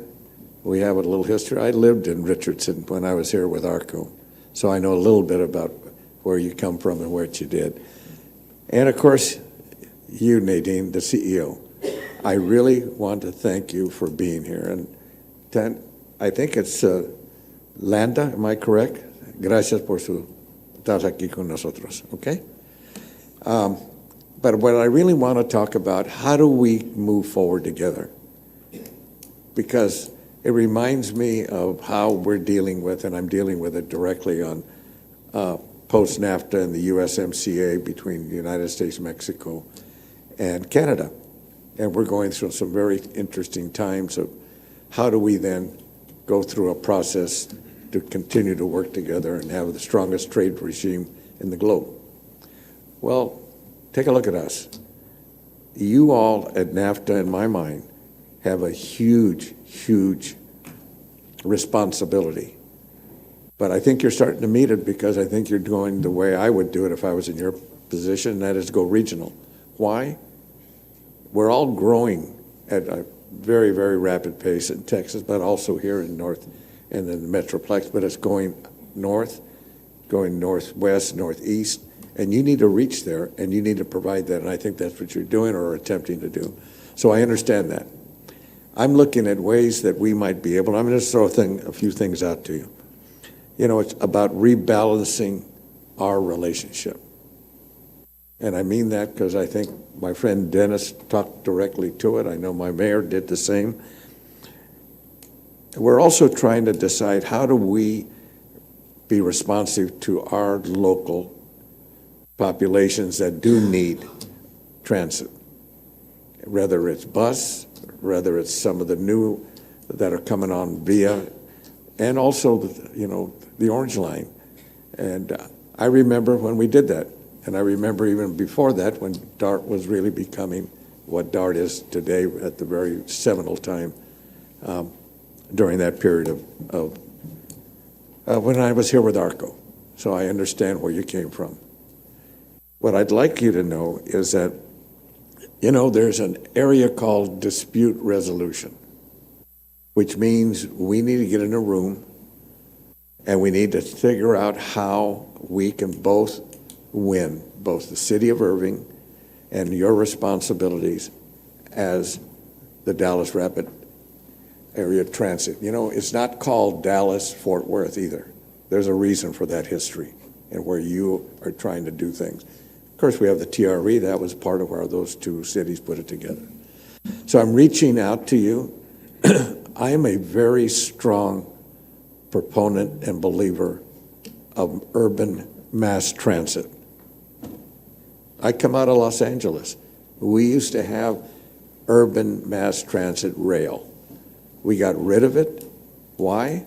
We ended up with a lot of cars and a lot of highways. And now what are they doing? They're putting light rail back in there on those same areas. So I'm saying to you, we're all in a change. We're all having more that's happening to us here from a population growth. And it behooves us to get together and try to make this work. We have time to do it all, irrelevant of what our vote is going to be tonight. But I'm asking you to understand that it's not done. We have time. We don't want you to leave unless you want us not to be part of the future with you. And that works both ways. And so I really would say to my colleagues, we're at a time to really make the decision, take the time to work together, and spend the time to make it happen. So I want to just thank you. I'm very personally involved in this because I've been doing it a lot of years.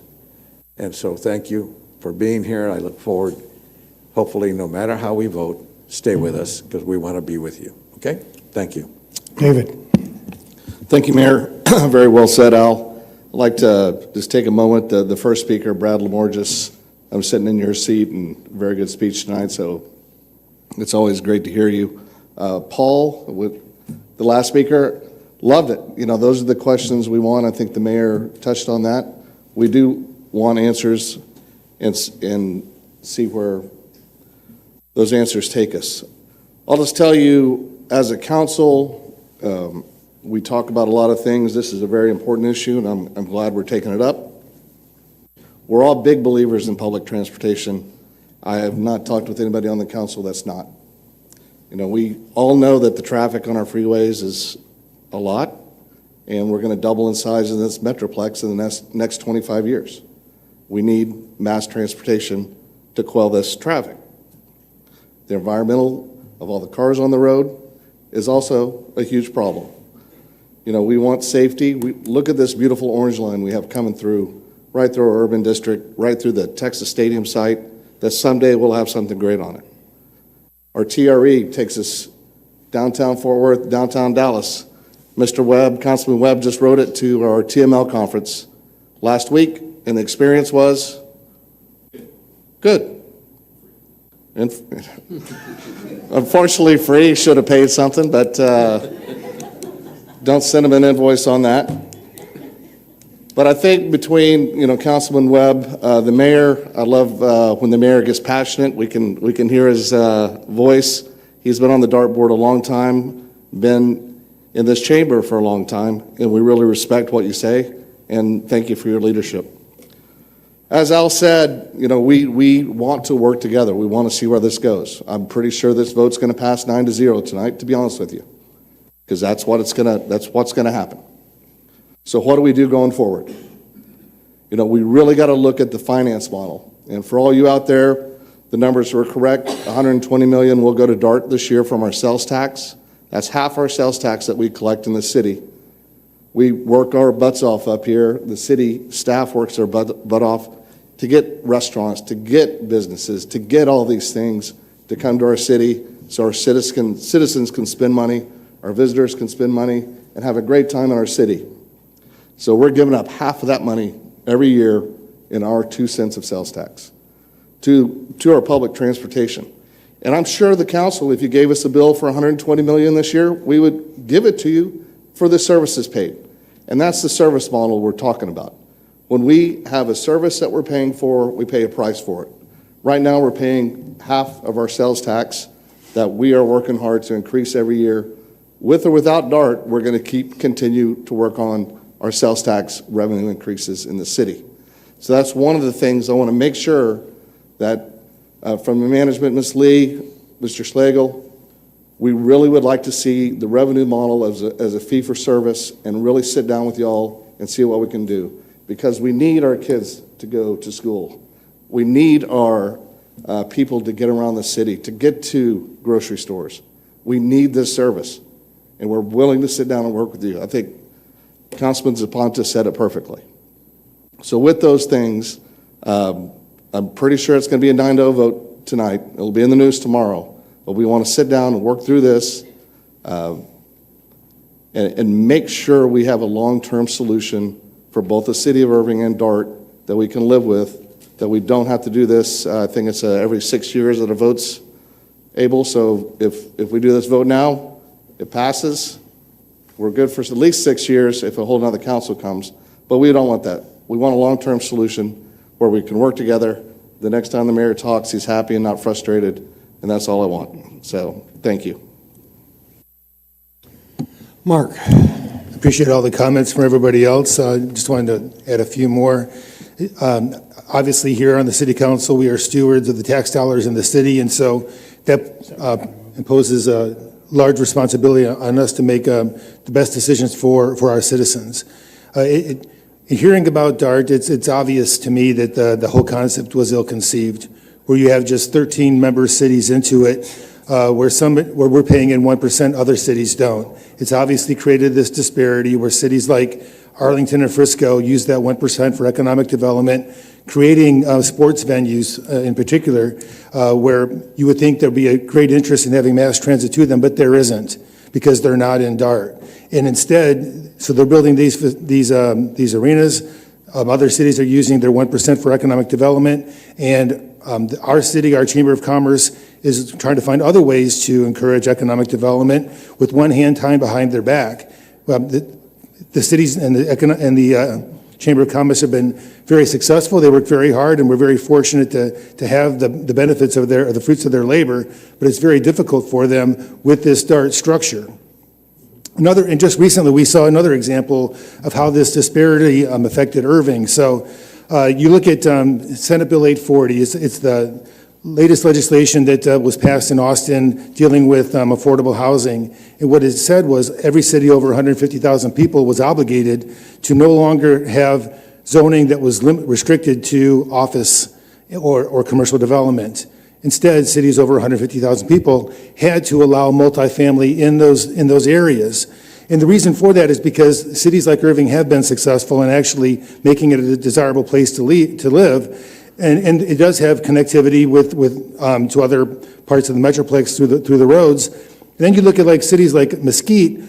The supposition is that although the Metroplex is just getting all built out and there's no place for new housing to go in, Mesquite has actually lost residents. Mesquite is not in DART. It does not have that connectivity. So again, the way DART was conceived, without all the members in North Texas being part of it, Mesquite was left out of actually having any sort of mass transit, and it's declined as far as a desirable place to live. If we did actually have a working mass transit system to cover the whole area, then you would see development, including housing development, across the whole region. And so, like David Pfaff said, I'm a big believer in mass transit too, but it needs to be a regional solution where everybody pays in, everybody gets the benefit from it, and there's true connectivity that is efficient and serves all the communities in North Texas. And we don't have that now. So those are my comments. Somebody want to make a motion? Mayor, I'd like to make a motion that item number 30, ordinance special election to be held in the city of Irving on May 2nd, 2026, for the purpose of submitting to the qualified voters the question of whether to continue Dallas area rapid transit in the city of Irving, subject to, and I can't read the rest of it, but that's my motion that we pass this. Second. Okay, we have a motion and a second. Would you please vote?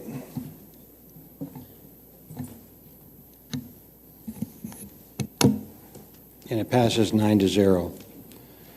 That takes us to item number 41, which is appointments. Resolution casting the City of Irving's allocation votes for a candidate for the Board of Directors of the Dallas County Appraisal District. David, do you have that information?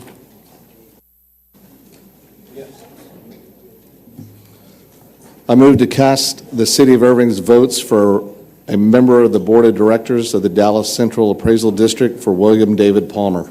We have a motion and a second. Would you please vote? And it passes unanimously. Mr. Chairman. Yes, sir. Mayor, I'd like to propose under item 42, move to confirm the reappointment of Dana Collins to serve as a commissioner on the Firefighters and Police Officers Civil Service Commission for a term expiring November 2028, and clarify the term of the previous appointment of Benedict Parks to an unexpired term expiring November 2027. We have a motion and a second. Would you please vote? And it passes 8-1. The next item on our agenda is resolution annual appointments to the boards and commissions and committees to fill 2-year terms of unexpired terms. David, are you doing? I'm doing it, so bear with me. Sit back, relax. Y'all can sit back and relax for a little bit. I move that the following appointments be made to the City of Irving Board, Commissions, and Committees to terms expiring November 2027 unless otherwise noted.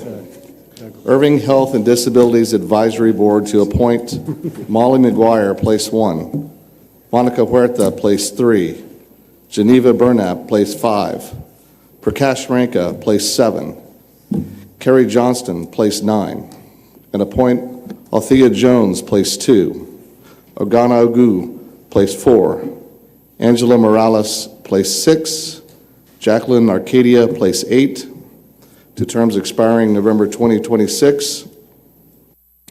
Irving Animal Services Advisory Committee to appoint Barath Sampath, place 1, Ricardo Miranda, place 5, and reappoint Stacy Cuquetz, place 3. Irving Arts Board to appoint Lisa De La Garza, place 3, Anthony Scanio, place 5, Sandra J. Stewart, place 11, and reappoint Gregory Schweres, place 1, Chris Wallace, place 7, Robert Josh, place 9. Building and Standards Commission to appoint Matthew Baker, place 1, Jared Dixon, place 1 alternative, and reappoint George Welch, place 3, Debbie Smith, place 5. Construction Board of Appeals to appoint Stephen Hopwood, place 1, and reappoint John Clayson, place 3, Zach Penn, place 5, Michael Havens, place 7. Irving Convention and Visitors Bureau Board of Directors to appoint Kyle Taylor, place 9, and reappoint Cambria Jones, place 1, Colvin Gibson, place 3, Karen Cooperstein, place 5, Sam Reed, place 7, Julia King, place 11, David Cole, place 13. Board of Directors of the Dallas County Flood District Control Number 1, appoint to a term expiring August 2027, Robert Matkin Jr., and reappoint Robert M. Nelson Jr. to a term expiring August 2027.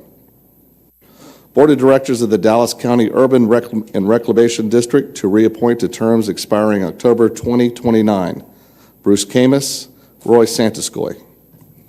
Green Advisory Board to appoint Joshua Chow, place 5, Khalik Mohammed Sheikh, place 9, and reappoint James Widener, place 1, Joshua Burka, place 3, Allison King, place 7.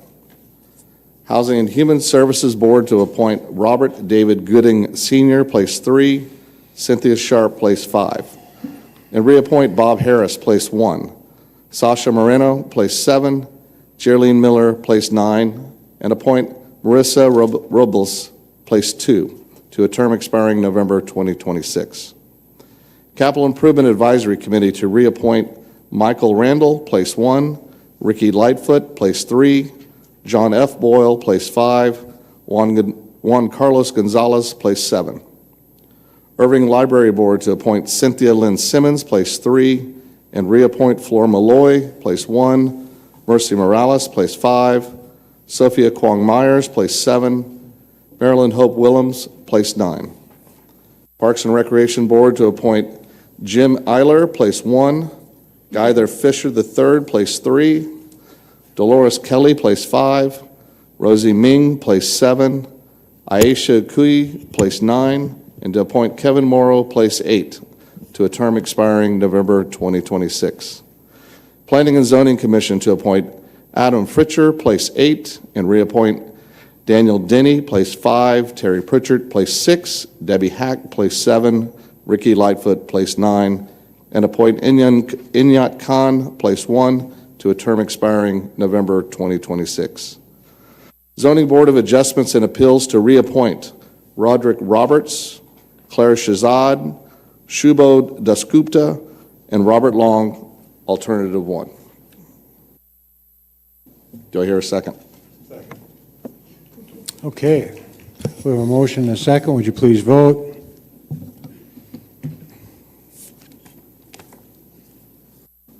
And it should pass unanimously, I believe. All right. David, you got anything else to say? Nope. Okay. That brings us to the end of our agenda. Thank you all for being here tonight. Appreciate everybody's patience. And we stand adjourned. Thank you, Mayor.